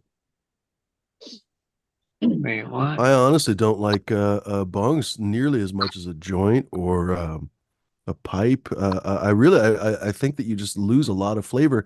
And the other You thing with a do. bong is that only like the first couple of hits are really truly perfectly flavorful, and then it starts to taste like ash and ass. Honestly, for me, I don't know. I guess your mileage may vary because, for example, I remember Tanasi was saying how he could never smoke any flower; it would always just taste like burning chlorophyll to him. So I guess everyone's different, right? But yeah, like I have a bong right here. I'm like, man, I smoke it maybe once a year. I was gonna clean it because I'm really looking forward to. I'm actually really excited. Hopefully after the show I'll have time to mod. I have all these glass beads. I'm gonna try to mod my Vapor Brothers box. It's one of those. It's old school. The vape basically, or the box vape, I guess people call them.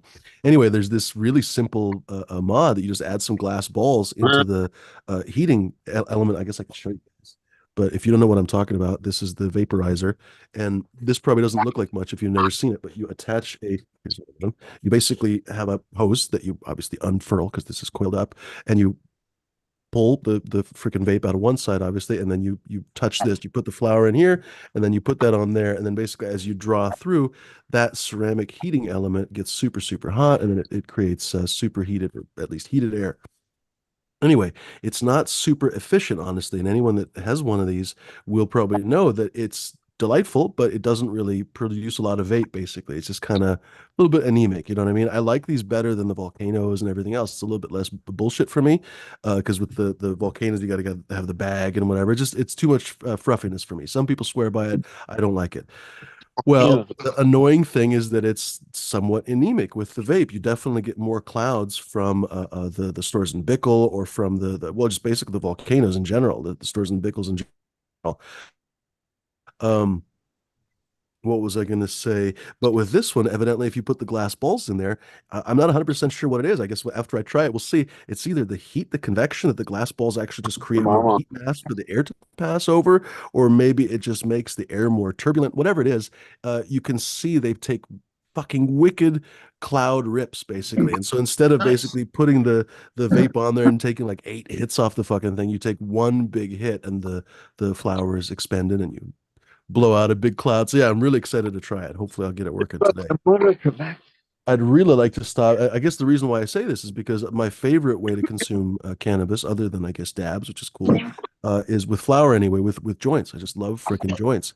But when you smoke a lot of joints, you can feel it, honestly. Like it gets in your lungs, you get all coffee, like it's almost, it feels like smoking. It feels like smoking cigarettes sometimes.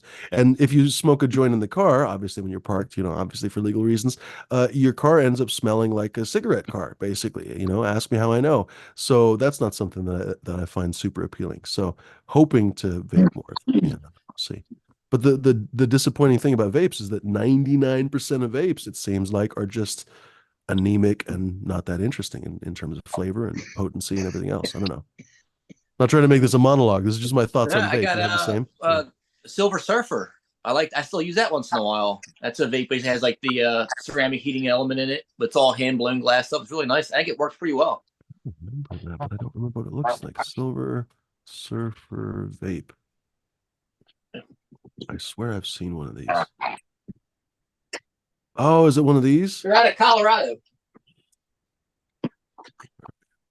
What the heck? Why is my, oh, there we go. My zoom is all different. There you go. This right here. Yeah, How you on just earth does It that has a even little work? element inside here. Okay, that's too big. Hold on. Yeah, that's Nope. it. Why is that picture so hilariously big? Oh, the flower goes in. Oh, okay. So it's basically, yeah, it's basically the same premise. A little bit different Yeah. version of it, but basically the same premise. Right on. That's cool. I use it with this here. So I had the Mm, whip part, and I had like this little bong chamber thing. hmm I just put ice in it. It makes it nice and cold. And if you crank that sucker up, it'll get hot up where it ignites this thing right up. We can smoke out of it basically. It gets hot up. Hmm. Dialed in just right. You get some pretty heavy hits off of it. So check that out. I've never heard of that. Or I don't know. Maybe I just forgot about it. Silver Server Vape. Have you guys tried that? What's up, DGC Jeff? Have you ever tried one of those? Yeah, hey. Yeah, I have actually. Well, the one that's like it, I think it's called Big Buddha or Yes, something it's like similar. that. Yeah. Yeah, and it's real simple. I don't use it much anymore as a vape. What I do use it for is, it's got a ceramic heating stick in the middle there. That anyway, I can use it to basically vape my from a pipe. I can stick a pipe through that hole. I've got a pipe that can go through that hole. Well, I think that's how. Or I just yeah, or it just turns upside down, and I just Nice use it as like one of those ceramic um lighters. lighters, things, yeah. Because I don't use it as much as a vape anymore. I use my Mighty a lot more. The stores in Bickle Mighty, and that's the portable one, and it's got the little capsules that you could fill up. So you could fill these up before, and then you put the capsules in the vape, and if you use it, put another capsule in. And I've learned that what I do is I just take about two or three good draws off it, and it'll keep drawing and make a lot of smoke, but they're harsh. But the Mm. first two or three are really nice. And when I look at how much goes into one of those, for each capsule, about two or three hit, and I look at it, I'm like, compared to a joint, like, yeah, that's pretty efficient. That's I get enough out of that. So, and I like it for hike. It's good for hiking, and in the winter, it's like a hand warmer, and it's more windy outside. So it's not as hard to try and light something. I mean, joints are easy to light, but if you're gonna do a bowl, I do it on my bike sometimes. I do it on my electric Mm. bike, and I'll just yeah, I'll have it in my one hand and just be vaping along. I had well, I still have it, I guess. I just never ever used it. I had a Firefly 2 or something. Maybe they have a Firefly 3 now. It had great flavor, but it was just too fiddly. Like it would just take too long, it'd take, I don't know, 10, 15, 20 hits to smoke a fairly small bowl. I was like, it's easier to smoke a joint. Uh yeah, but you end up smelling and stuff. Like vapes are so much more inobtrusive, right? Like you could vape Yeah, indoors essentially. Nobody really cares. I guess Lauren Boebert thinks you can vape in freaking movie theaters too. But you know what I mean? Like it's a lot different than smoking indoors for a lot of people. I Go ahead. I vaped inside in grocery stores and shit like that. It's Walmart. pretty funny. yeah. We have a Polyfix was family talking. car. Oh, go ahead. My wife uses. She doesn't smoke, so she doesn't let me smoke in the car. But once in a while, I can vape in there, and she doesn't say anything. She doesn't. She never says so. I'm like, okay, that's good. Yeah, that'll work. I had somebody who's at Polyfigs, I think, said Dynavap, and I have a Dynavap thanks to Nate Chambers. He sent me one. If he watches this on repeat, he's probably at work right now. Of course, there's a bunch of freaking cotton on it. And these things are really cool, honestly, but they are very cracky when you smoke them. Like you look like you're smoking crack, honestly. There was a video Oh, of no. somebody on the New York subway today, literally smoking crack on the New York subway, just happily smoking crack. And this looks like that. Like I remember I was vaping at a bar, what in Vancouver or something, and people were fucking staring at us. And then we were like my friend and I were just like, "What? We're smoking weed. Like, what do you want? No, we're not doing crack." But they thought we were doing crack. So here, let me load this up and I'll show you how it works, and you will see. Plus, it's a very small hit. I didn't show you how much weed that is actually. That is okay. It's all relative, I suppose. For some people, that's a lot of weed. It's not a very big chamber there. See, it's about the size of maybe your fingernail. I'm just shoving in like, gosh, I don't know what's the equivalent. Maybe 20 freaking calyxes right here is pretty much all it is. Literally a couple bracts and calyxes. In fact, I think I literally grabbed a bunch of pine sol bracts. Oh shit, they're falling off the table. See what I'm talking about? Anyway, I'm shoving those in there. I used to drive my grandma to Florida and pick her up and bring her back. And Was her name Miss Daisy? I would jump out of the car Daisy. and I had a glass, basically one hitter that you can get like 5 or 6 hits out of. And she finally said to me, why don't you just smoke in the car? And it was like, okay. And then instead of the one hitter, they became joints. Damn it. I have to do it again. I have some bud too that I don't really enjoy smoking as much in a pipe. The flavor's just not there, or something about it. It's dry or harsh or something. I can vape it, and yeah, and I'll get high and I'll enjoy it. But um, I can use it that way, and I wouldn't enjoy it in a pipe. See, for vaping, for me, I just get a THC high. I don't get anything else off of it. I do, but And it's for it's definitely not the same. You're 100% right. The smoking, candidly, is probably not very good for you, and you probably create benzenes or whatever. But that definitely is part of the high experience that I think we're used to. And when you vape, it's a lot cleaner high, kind of like dabbing is a cleaner high that in yeah, many cases I think removes. I guess like you say, people always talk about how they're vaping sativa or they're vaping indica. I'm like, every time that I've ever vaped something, it seems less like the sativa or indica effect than flower by far. I feel like you're stripping away a Yeah, lot of that individuality. Would you agree? for sure. Hmm. Definitely seems that way. definitely a clear head high. Never fucking.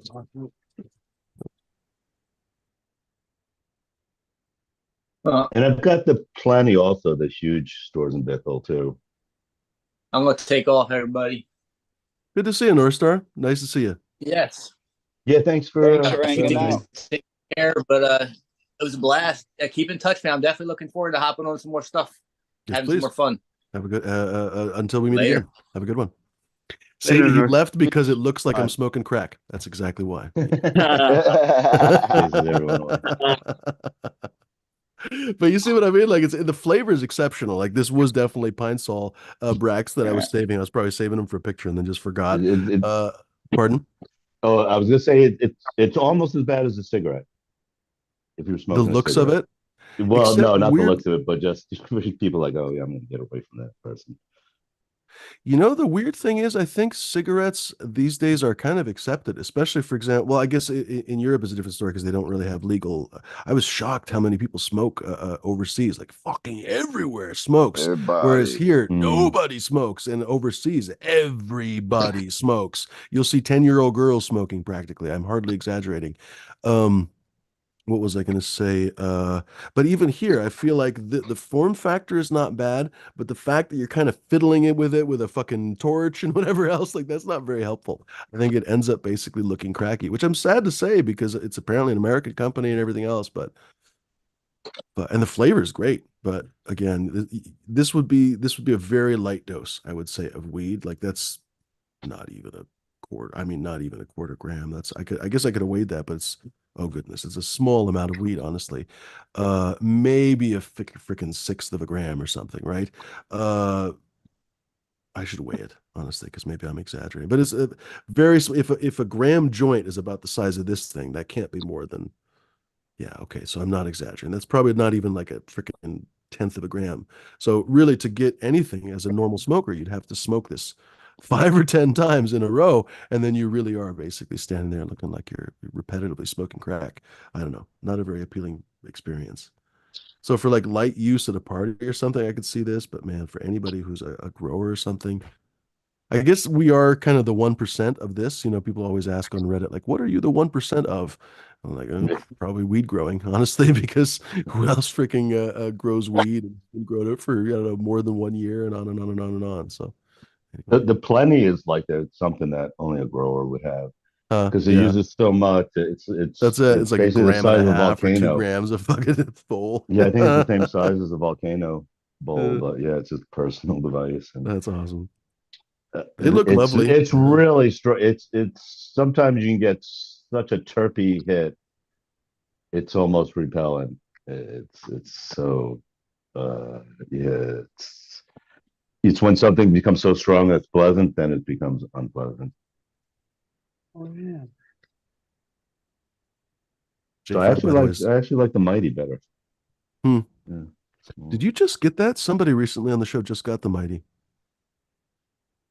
No, I've had it for a while. Who was it that Too just got it the expensive. other day? What's that, E? Too expensive and fancy for me. They are expensive, that's for sure. The everything German these days is fucking expensive. For years, I've wanted a Leica camera. The prices are abhorrent. Every time I look at it, I'm like, "Fuck, what are you?" I just ask myself, like, "Are you on drugs?"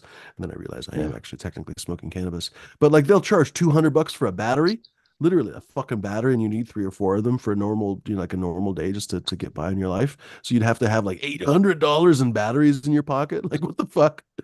Anyway, Yeah, one of the good electric bike brands of motors is Bosch.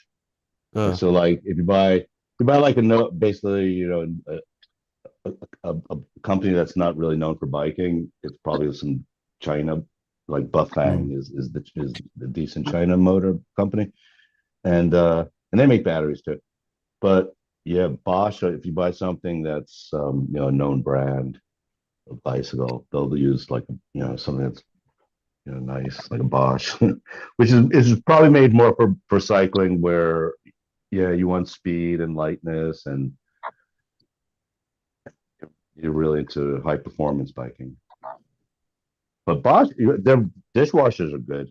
And they're expensive too, but yeah, their dishwashers are good. I've got one of them and yeah, I like it a lot better than my old one. And it's got something to prevent leaks, or let you know, or how does it do it? But anyway, it's to help with leaks in the dishwasher, which I had a dishwasher leak and I had to have my whole kitchen redone mm. because it dripped and it made floorboarding bow up. And I was like, oh, that doesn't look good. Okay, let's see if this cover insurance covers this. Yeah, okay, get them in. They start checking. It's like, oh no, it goes further than that. And then it's like, oh, they detect like there was an asbestos floor underneath. Oh And now the no. code's Oh, like, oh, so now it's basically like, oh, And right under all that the floors floor to was come out. literally Pandora's box, and they're like, Yeah, "Fuck, we there's like opened it. God damn it!" cabinets on top of the floor, so all that's got to get come out, and they basically destroy everything.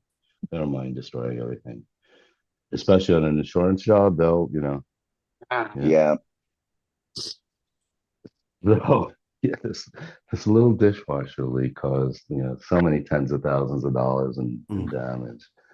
Just so yeah, Bosch. Well, So it they've got that. So opened up Pandora's box and found the asbestos. That was the problem. Yeah, But Colorado's maybe it's pretty not a strict. problem because it's actually better to have that shit out of your house. Oh, not really. When it's encapsulated, it really doesn't do anything wrong, honestly. And so if it was basically peacefully sitting under the subfloor, it basically was doing nobody any harm. Yeah, that's basically Actually, what they say. disturbing it, ironically, probably made more of a difference in anyone's life than just leaving it there, frankly. But once they discover it, they can't really leave it there because, and certainly they can't work on it without remediating it. That's one of the problems with like paint of all kinds on old houses. And, anybody in the Northwest, for example, well, around the country, honestly, that likes old houses or fixing old houses, there's all kinds of new rules and laws now, and insurance rules too. So, for example, contractors in many cases couldn't even be insured, even if they had the permitting for lead rules for paint or removing stuff for structural work or anything else. They can't get insured to work on lead or asbestos or anything. So, if you have an old house, sometimes you're just shit out of luck if you don't have the money to pay the special certified contractors. It's a kind of a Yeah, problem.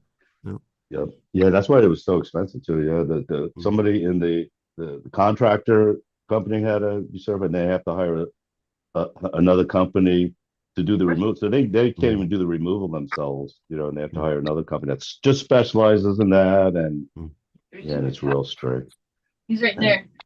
Oh, yeah, but it's good they do it. Colorado's real strict on that. And I had something. This was also something with hey, babe. insurance that Boy. was incredible. That so I had my roof redone because of hail damage. That's pretty common here in Colorado. So somehow I saw somebody down the block getting insulation put on also, and I asked about it. So there's a new code. This is actually pretty universal, I think, across maybe a lot of countries too, because it's international. It's called the IECC, and it's a code, an International Energy Code Commission, something like that. And basically, so they require like R20, and I've got this cathedral ceiling in the living room where there's basically no insulation. There was a little bit of insulation they put up there, like the R6 or something. But basically, when they redid the roof, they had to put up some insulation too, and that was really expensive too. But now that room is so good. Mhm. Yeah. So these new codes, um, they can be really good, Maybe and building your house to you code. have to know about it. You have to know. You have to like. I had to find a company. At first, I found a roofing company that didn't know about it. And then I was walking down the block. I said, so then putting up insulation, I was like, oh, yeah, I've always wanted that. I thought about it, paying for it myself, but it's really incredibly expensive. And that's about it. And I got another roof. I said, oh, what roofing company are you using? Got their roofing company. And yeah, they knew about the code. They knew how to get the insurance company to say, oh, okay, that's code. I guess we got to do it. You have to get an engineer involved, and oh, it's yeah, that was really expensive too, incredibly expensive. But Hey, they you did can a get great job. insurance to pay for it, though.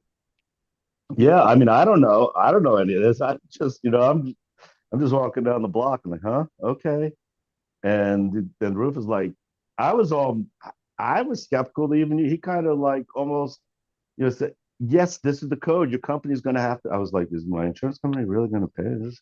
Like, what? Because they make you sign contract. I'm like, so if I sign this, and Anemic you and know, not that interesting in yeah, terms of they were flavor like, and potency and everything else. I don't know. Not trying to make this a monologue. This is just my thoughts on vape. Do you have the same? Go ahead. oh, something. What the hell happened there? Still on? I don't We remember still that. I live? don't remember what it looks like. Yeah, you're Silver. on, Jeff. Oh, I don't know. Do you hear Fumi? Talking like Yeah. from a while Like, back. It sounded like. But anyway, all right. I'll just finish up that. Oh, I'm sorry. Did you guys hear that sound? Yeah. Oh, sorry. I was trying to test the friggin'. Sorry about that. Okay. uh, I thought I turned down the But sound, but apparently I did not. uh, uh, yeah, you got uh, to get it. You got to get a contract that knows the codes, and Mike Holmes. you're good. And yeah, this was a good insurance company. Gotta get Mike Amika, Holmes. I'll give him a shout out. Amika was good. Make sure. Although, I mean, it was a pain. My wife wouldn't say it was good because it was a pain. it took so long, and it was all on us, really. Uh, they never sent out anybody for the roof. They did to look at it, but for the kitchen, they never sent out anybody from the company. They at one point they hired an independent contractor. Oh no, an independent assessor uh, to kind of talk with the insurance guy. And the insurance guy basically said, "This is what it's going to cost. If you know, we're not going to be able to do it for what your assessor says." And the insurance was like, basically, okay. At some point, they use the contractor as their people on site, and that way they don't really have to have as many people in the company, I guess, or send out the insurance adjusters, really, insurance adjuster. Um, for the roof, they had to actually look at the roof, but yeah, but yeah, I signed the contract with the roof, and I was real skeptical. But he at one point was saying, "Your insurance guy, they're going to have to pay it, and we're going to convince them. We do this all the time." And so he convinced me, and I didn't deal. They just deal directly with the insurance, and yeah, he got it. He got it for me. I was really happy. Cool. Yeah, insurance is good to have after decades and decades of paying, and you're really not getting anything for it. Ugh. That's good. Yeah, I wish my daughter would have really thought about that. Well, Dad, I had the money to pay it. Well, your insurance expired, so that means usually they give you a couple weeks after that. So if you had the money to pay it the day it was due, then why didn't you pay it? And that tree that just fell on your car didn't just cost you $13,000. Hmm. Hmm. Well, it didn't Yeah. cost her 13,000. It cost me and Grandma and There were probably times too. I looking back like, oh, I should have claimed this. Oh, why didn't I talk to insurance about this? Like now I feel real comfortable called like that's why with the roof I was like, somebody came to my door. Like for years there's really been hail hitting the roof. I mean, probably could have claimed it years back, maybe. I just like, oh, I always thought like, oh, I always thought like I'll probably have to pay it, and then you do have to pay deductible too out of your pocket, so it's $2,000. But then this guy knocked on your door. Oh, we're doing houses, looking at roofs down the block, and I was already.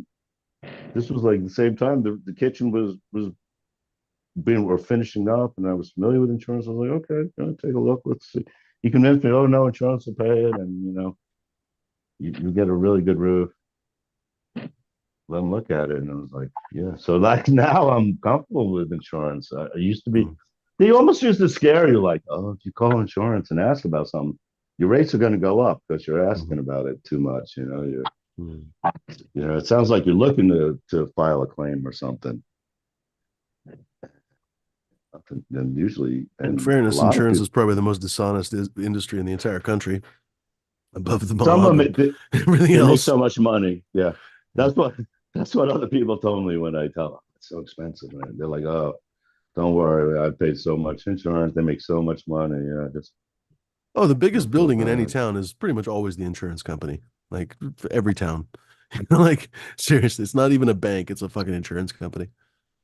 Yeah, insurance went up this year a lot too. Uh, Real estate Yeah, insurance on a around the house. country. Yeah. Yeah, and I think on cars too. Hmm. But that for us it didn't go up too Yeah, much. that's true. But That's true. Even for that great drivers with no record of anything, blah blah blah, the rates are stupid high now.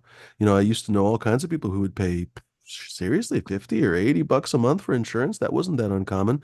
Now I don't know anyone that pays under 150 bucks a month, 120 bucks a month. That's without any accidents or anything. if you cars are expensive now, so Mhm. the insurance That's is more part of too. it. That's a big part of it that I've heard that basically any accident that you get into now is in with a 50 or $60,000 car.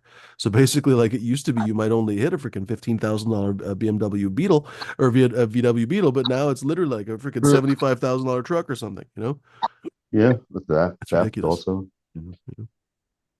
Out And a here, lot of hail the damage. cars, yeah, with the crumple zones and stuff, Cars. the damage to the car is more significant in many cases, even for fairly minor accidents. So a lot of the cars are the damages are significantly higher, on and on and on. And so apparently that's starting to filter out through us over the years. Using that to Teslas are pick from. supposedly very expensive. I've heard that. Um, Apparently, look at them wrong. Do that new Cybertruck, you apparently have to replace whole panels and stuff. It's yeah, because they don't really have paddles as much. It's more that mm. they giga press and they try to press like your larger sections at once. Yeah, that cuts down on cost too. And quality. Yeah, but The fish fan insurance is is saying good.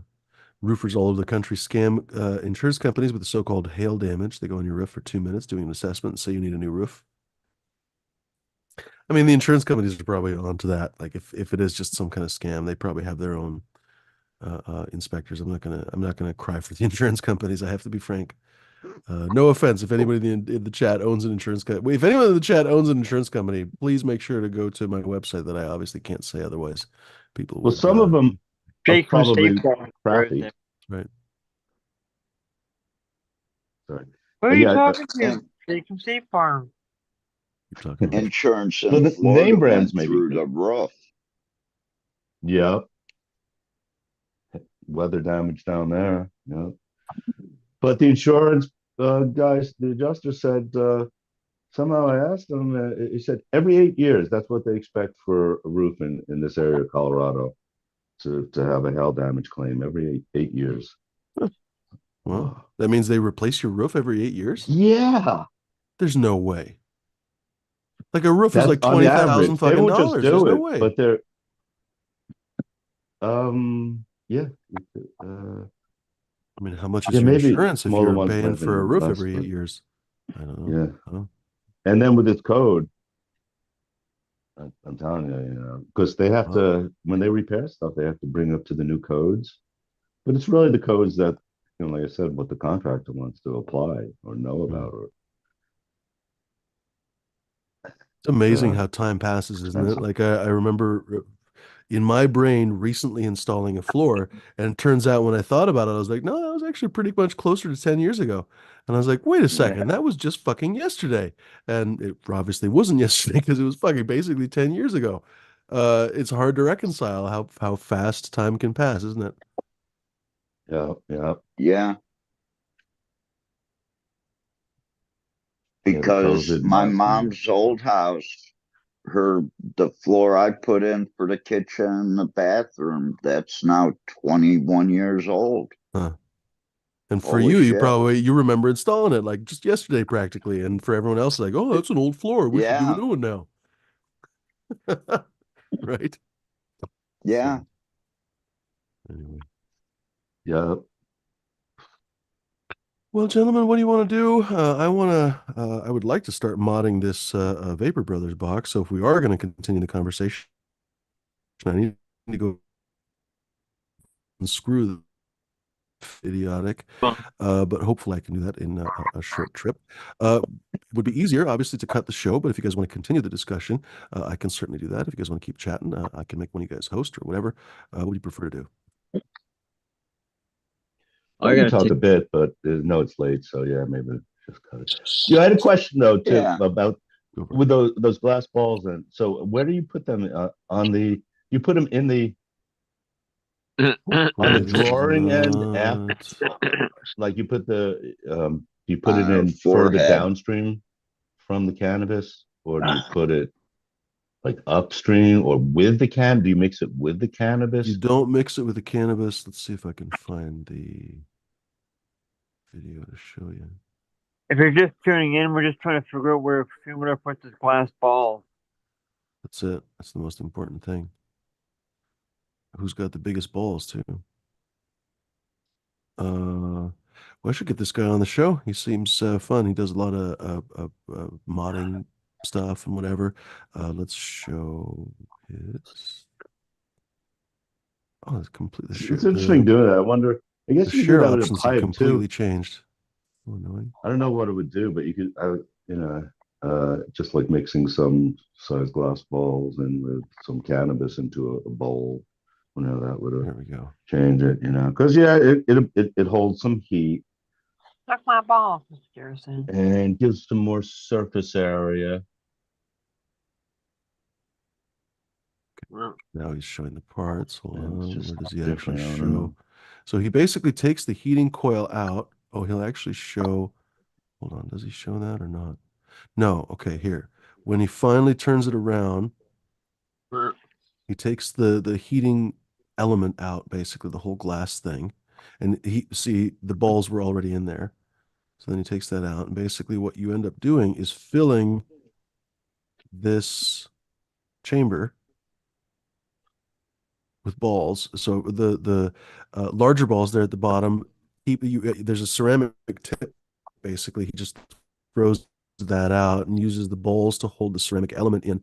That big flat ceramic thing, that's the heating coil. If you guys have never seen a Vapor Uh-huh. Brothers box, that's the thing that actually heats the air basically. And then he essentially stacks a bunch of balls in there. It has to be borosilicate or something that is heat resistant, obviously. If it were soft glass, it would just crack or melt or something.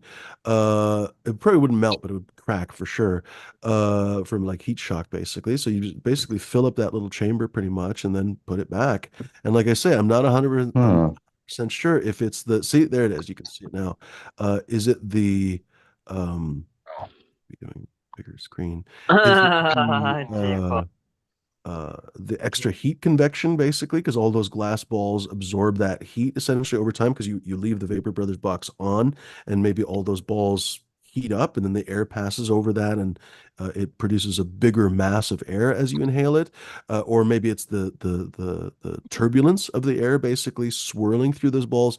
Whatever it is, it seems to give you a much bigger hit. Let's Oh see my. as he shows you. Yeah. Yeah, here Yeah, you go. maybe both. There's some turbulence and then more mass, and so to make the temperature more consistent. Come on, play. There we go. You This deliver is more heat to Bing's the buttery. flow. So you can see you would never get this big of a hit off of a regular unmodded Vapor Brothers. Like it looks like a bong hit, honestly. Yeah. See?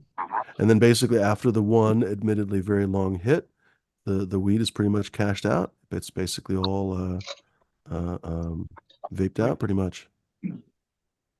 Pooch. And then I think Yeah, I've you can never apparently seen even that use it big with of a. concentrates.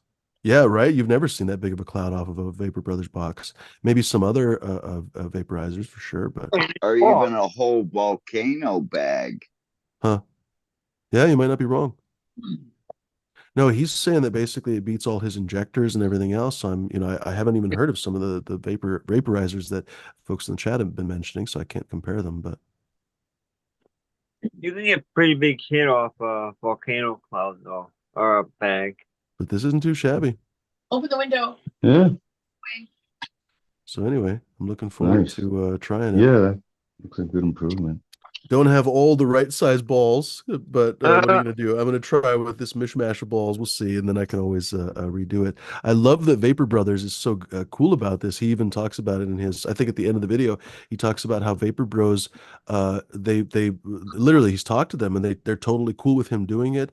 They're totally cool with modding it themselves. They started to sell it as a version 1.5, the modded version. It's a little bit more expensive, or you can send your box into them and they'll mod it for you. But like if you can do it yourself, like it's really just kind of disassembly.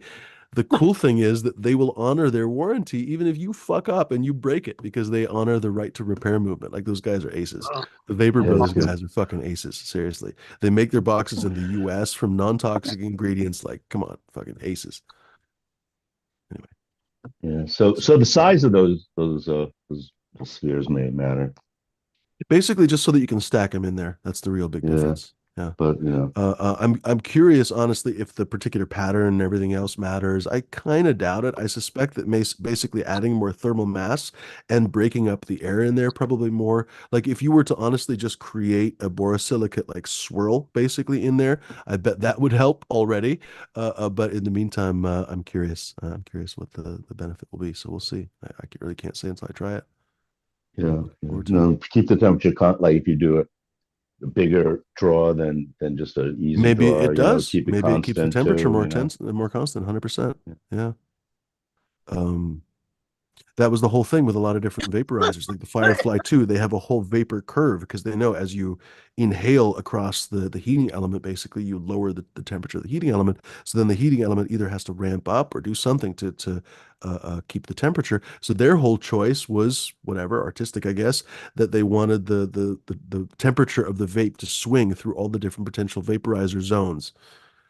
Well, honestly, I think that was kind of a cop out because realistically, the vape was kind of underpowered and anemic. You know what I mean? So I'm curious if this counteract. I'm kind of babbling right now, but I'm hoping that this will counteract that kind of bullshit effect. You buy it from them or from this other company The specifically? Is Vapor that Bros. like, Oh, the balls? No, I just bought them yeah, is that locally made? here. No, Is I it just just literally just glass balls. I went to. That's why I just have this yeah? mishmash of That's what I was sizes wondering because about I the just size. If they're yeah, I just went to a local like a shop and different I was like, size may not "Give work. me all your glass balls." And the But guy was happy to give them to me because he was like, "Oh fuck, these almost never sell." But if they're the wrong size, I'll have to go back because technically you're supposed to use 3 millimeter and 5 millimeter right at the bottom to hold the ceramic coil base. It's not a coil, but whatever the element is 5 millimeter balls, and then I don't know if that really matters, but I think the idea is that you kind of wedge them in there, so maybe it really matters for the shape of that kind of convex bulbous front of the heating element or of the glass thing. But I don't know if it really matters if there's like 3 millimeter and 5 millimeter. We'll see. Because I have basically like, I don't think I have hardly any 3 millimeters. I think these are 4 millimeters right here, and then not very many of them. And then I have some other four It millimeters, and then I have these weird pill ones, and then I have like, I don't even know, 2 millimeter ones. So yeah, I have a total mishmash it and some could be blue a heat ones. thing.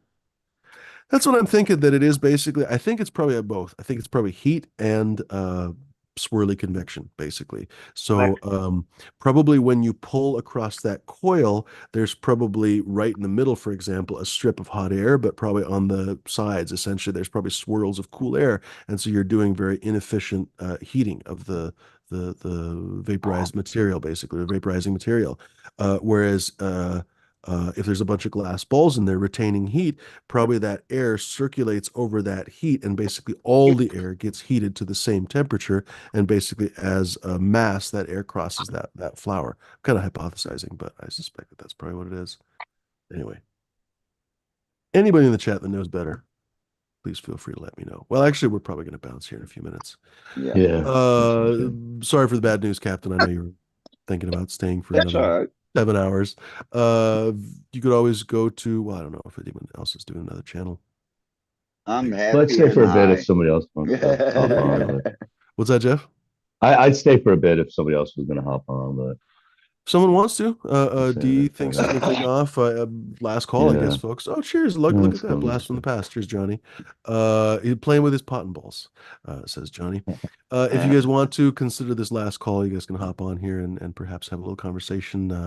I'm perfectly happy to come back here and fuck with my little Vapor Brothers box for a little bit while you guys are still here if you No, want to. But I gotta cool. leave. Hey, did you happen to catch when Ryan showed the petri dish with cells in it that were growing trichomes? Mm-mm. That looked pretty cool. Yeah, I I don't wonder. did. Yeah, it was that looked cool. I thought that looked really cool. Yeah, they're able to do that, but it's like a mono triclone, and then they have to build off of that. I don't But I don't know. I mean, they'll never be able to replace the complete triclone that the plant can produce. I don't know. You never know. I'm wondering because They can grow eyeballs and shit on a pig yeah. ass now, right? Like I don't even know. I probably made that Well, up, it but you know what says I mean. Like they're growing organs on things, so I'm sure they could probably grow a trichome on a freaking petri dish. Well, because yeah, the they special already cells at the are. bottom. The special cells at the bottom. Yeah, it's something like a basal. There's basal and stalk cell or something Hmm. in this one diagram I looked up at. Uh, and they it exudes enzymes into the trichome, and it's produced. Those compounds are produced in the trichome. It's not like it's produced somewhere else, and then it's put into the trichome. It's like precursors are in there, and like there's just chemical reactions going on in the trichome itself. Uh, I mean, I don't get I me don't know. It wrong. looked It's pretty not like cool. I like that version of it, right? Like I don't like the idea of growing trichomes on fucking Petri cells and shit or on yeast or whatever, but like you have to Yeah, admit that it's possible, you know? yeah. I mean, no, you're right, Captain. That there's be other things, other parts of the plant, like when they do a whole plant, extract then or something like that. Yeah, it's going to be something else. But basically, whatever, if they do like bubble hash or something, you just get in the trichomes. It's like, well, whatever you can get there, I guess these cells could produce. Hmm. Yeah, you're just producing THC. But it produces I could terpenes though see too. I that. mean, why And couldn't it whatever's produce in the anything trichome. else? Seriously, yeah, why couldn't it produce anything else, Captain? I don't think a lot Yeah, of the other you compounds really would come from build the it. rest of the plant. I mean, how do I put this? When we talk about full Uh, flower or full plant medicine, that's a different story. But if you're talking about the actual secretions of individual trichomes on flower, so I see your you, point. I guess you I see can your point that narrow you them. will you won't get the same effect. For example, the anthocyanins primarily are actually not produced in the trichomes, as far as I understand, although they can be, because you can certainly see brown or purple and purple or red trichome stalks and heads and stuff. But primarily, you'll see the anthocyanins produced in the leaf matter, basically the plants or the leaves and stuff, right? So like the rest of the bud basically will be purple and have anthocyanins, but the trichomes themselves oftentimes will be clear. A very common combination, actually, of a purple bud would be lily white, basically cloudy trichomes, and purple bud meat, basically. And then all those anthocyanins are actually in the Bud bud meat. meat. That's what I call A it lot too, of bud those, meat. yeah, right. And a lot of the anthocyanins are water soluble and will wash off into your bubble hash water, for example. And so people always Exactly. wonder, like, oh my gosh, what could I do with this, purple bubble hash water? Well, in most cases, not all that much because it's just water soluble anthocyanins. But what am I trying to say? In theory, the rest of the Cheers. compounds, all the cheers, folks, happy 420, the terpenes and esters and everything else, most of them are probably made in the trichomes and the trichome stocks. So realistically, there's nothing preventing a freak of nature being created that literally is a petri dish that grows Mac 1 or some shit, right? Maybe that way you'll finally be able to veg Mac 1. That's a fucking joke right there. If we had cannabis comedy, like you'll finally be able to veg Mac 1 from a petri dish. But anyway. Look pretty cool. Yeah, it's totally laboratory or inorganic, but it was a really cool idea. Interesting. It's like, yeah, those are the cells. Those are the ones. Those are the mother cells that make the trichomes. Like, yeah, Yeah, when I think of those like are the petri ones that dish are weed, interesting. I think of like, and I know this is going to offend some people, and I'm sorry. I'm sorry for offending you. This is a classical non-apology, right? I'm sorry you were offended. I really am not a big fan of Coors beer. I'm not a fan of most of the mass market beers. I have to be honest, Budweiser, Michelob, and stuff. But Coors is especially nothing for me. Like it tastes basically like carbonated water for me. I And I know a lot agree. of people really enjoy it, but man, it is fucking bland. And for me, that is the future of shitty cannabis, like basically flavorless, technically cannabis, right? Like Coors is technically beer. It's definitely technically beer, but I wouldn't drink it as a Watered willing. down beer. Yeah. I don't even Yeah, know I if it's watered down. Like it's like 3% or taste whatever, like but it is that's it. It tastes like it's watered down. You know what I mean? Like that's not a I very agree good, with you, Fumi. yeah, I don't straight up. like that. I drink blue, the last Uh, blue with Canadian uh, beer. But yeah, I don't drink that stuff. Don't drink Bud. I don't like the taste of that either. No offense yeah, to the Bud drinkers. I yeah. know I there's know a lot of people like it, but what are you gonna do? yeah. I wonder if they do that in the perfume industry too. I was just thinking, like with other, terpene and compounds that Making that fake comes ones or up. what? There's other trichome. There's other trichomes on other plants. Oh yeah, most plants have Some of it's trichomes actually. oils that's somewhere else, but Yeah. I mean, huh. I wonder if they do that in other industries. Hmm. Hmm. It's probably not as It economically was worth it, Like if you wanted a bunch of rosemary oil, you just grow some fucking rosemary, right? Like a field of wheat is probably a little bit more challenging, a little bit more expensive. Whereas literally like a field of rosemary, who gives a shit? Nobody's Love gonna it. rip you off probably for your field of rosemary. Yeah. or just Yeah. in general, yeah, the Oh my cells that God, the whatever makes rosemary the thieves oil. struck again. Hmm. Classic. Hmm. I'm Bob sure and Sam, the corporations are rosemary looking into it. pirates. Sorry. Arr. Yeah, But yeah, cannabis is catching up. The dish looked cool though, with little, trichomes coming out of it. Hmm. Petri Yeah, dish, basically, is what it's gonna interesting. look like. It's creepy. Yeah. But That and AI that's and robotics is gonna be a fucking weird future. yeah, yeah. Yeah, creepy. It But is. It hey, is. you We'll get know, through it though.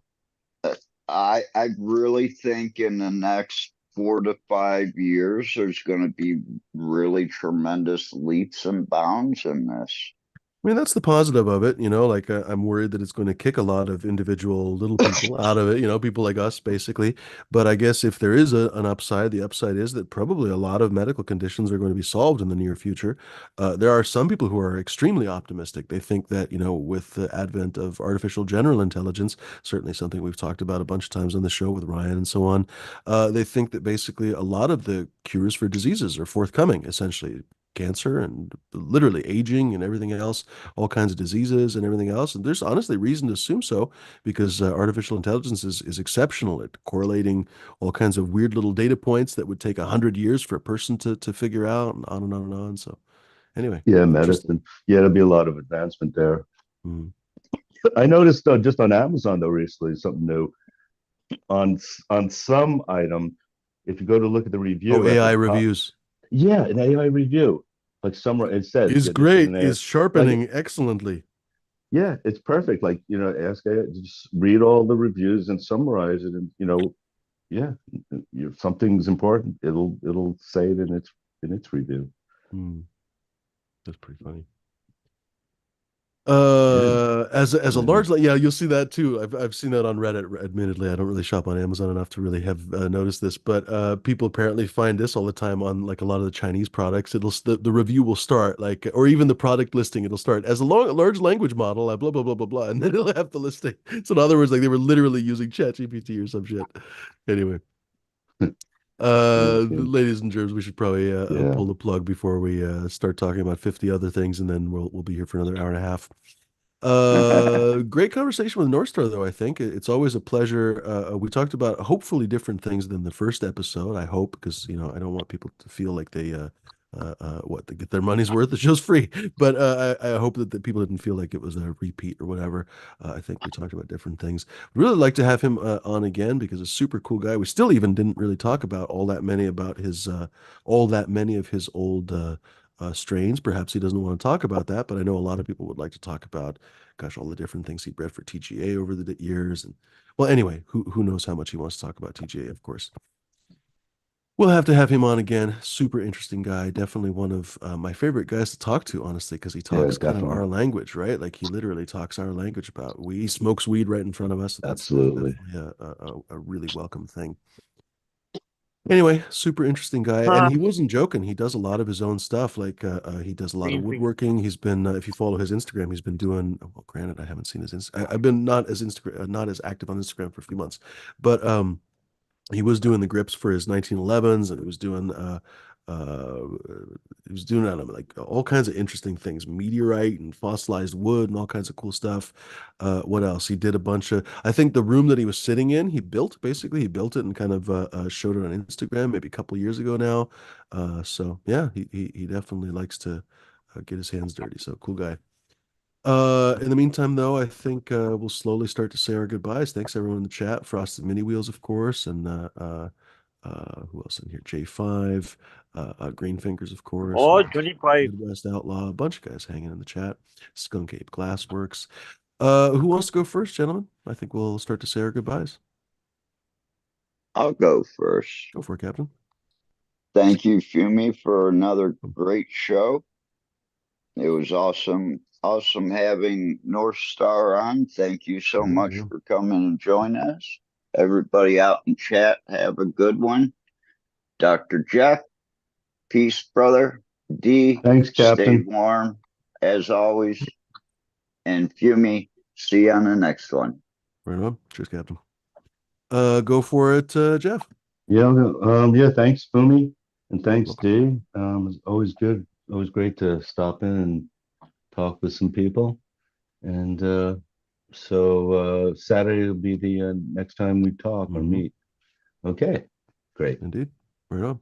Cheers, Jeff. Go for it, D. Twisting up a pinner as always. Go for it, buddy. Oh, no, More than a no. pinner, honestly. Thanks everybody for watching. Thank you to everybody in chat. Thanks to Fuminor. Thanks to all the lurkers. Smoking a joint, doing some work, doing some gardening. Like Jeff said, we'll see you guys on Saturday for another takeover.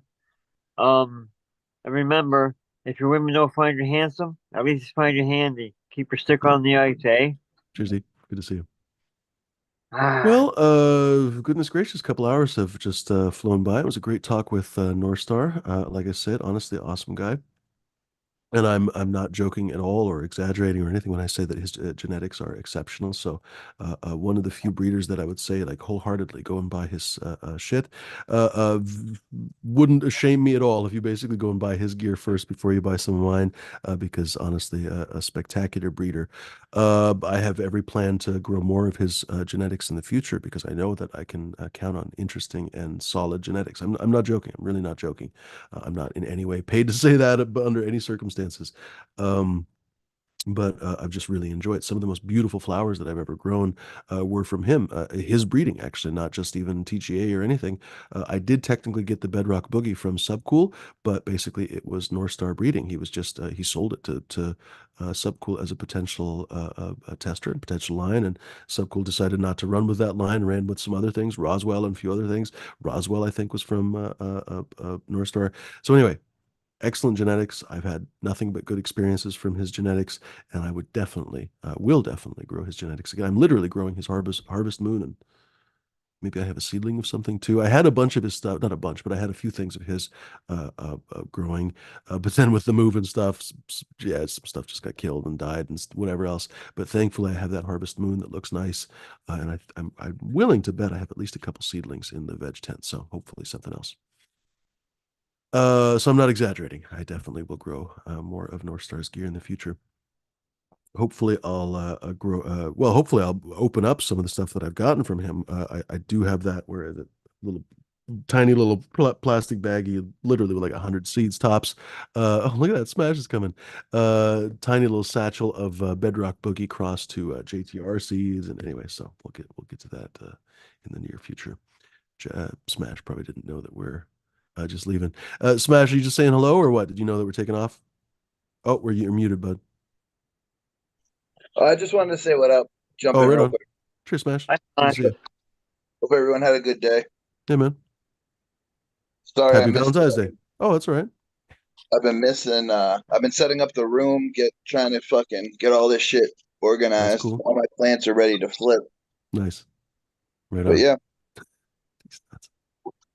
Right on, Smash. Good to see you, buddy. be safe everyone. Yeah, man. Later. Later. Well, so I guess that's about it, ladies and germs. I have not sent out testers yet. My apologies. I know some of you are waiting for them. I'm going to try to send them out hopefully in the next little bit. There's been a lot going on in my life. I mentioned it yesterday a little bit. Probably shouldn't have. Every time I say something in my life, I kind of end up regretting it, honestly. But anyway, there's been some massively catastrophically unfair shit that's been going on in my life. It's super, it's like, oh, the amounts of money thrown around are crazy. So it's been very, very, very stressful. It's been pretty much top of mind for a while now.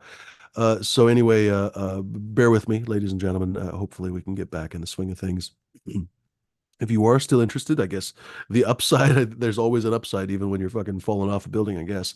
I suppose you can look at the sky while on your way down. In the meantime, though, the upside of all this stress and drama and everything else is that I have not sent out testers yet. So if you are still interested in testing or becoming a tester or whatever else, just email me, fumidor@chronictable.com, or DM me on Discord. If you need a link for the Discord server, just ask one of these days in the YouTube chat. We'd be happy to provide it for you. Or, if you see the usual suspects, D's a mod, Hardcore's a mod, who else in here? Pip Jam, a few other people. I'm sure they would be happy to provide you a Discord link for the show. And of course, then you can just click the link and you'll just join. It's that simple. So other than that, ladies and gentlemen, I guess I'll leave it at that. Be kind, be decent, be gentle. Don't be fucking pricks, dicks, or lunatics. Please do hopefully stay tuned. I was gonna announce this cool new thing. I had a great idea, I thought, and I was, oh fuck, I need to work on it a little bit more. I need to literally get someone to help me out from the European Union. Speaking of which, if you are in the European Union and you watch this show and you want to help me out with something I promise quite simple. If you are willing to just DM me or email me, fumidor@chronictable.com. You will help me buy something basically that only Europeans can buy, and that would very much amuse me. So anyway, other than that, ladies and germs, thanks very much. Al Telescope Uranus says I should have hollered at Fumi. I'm the tester for Chester.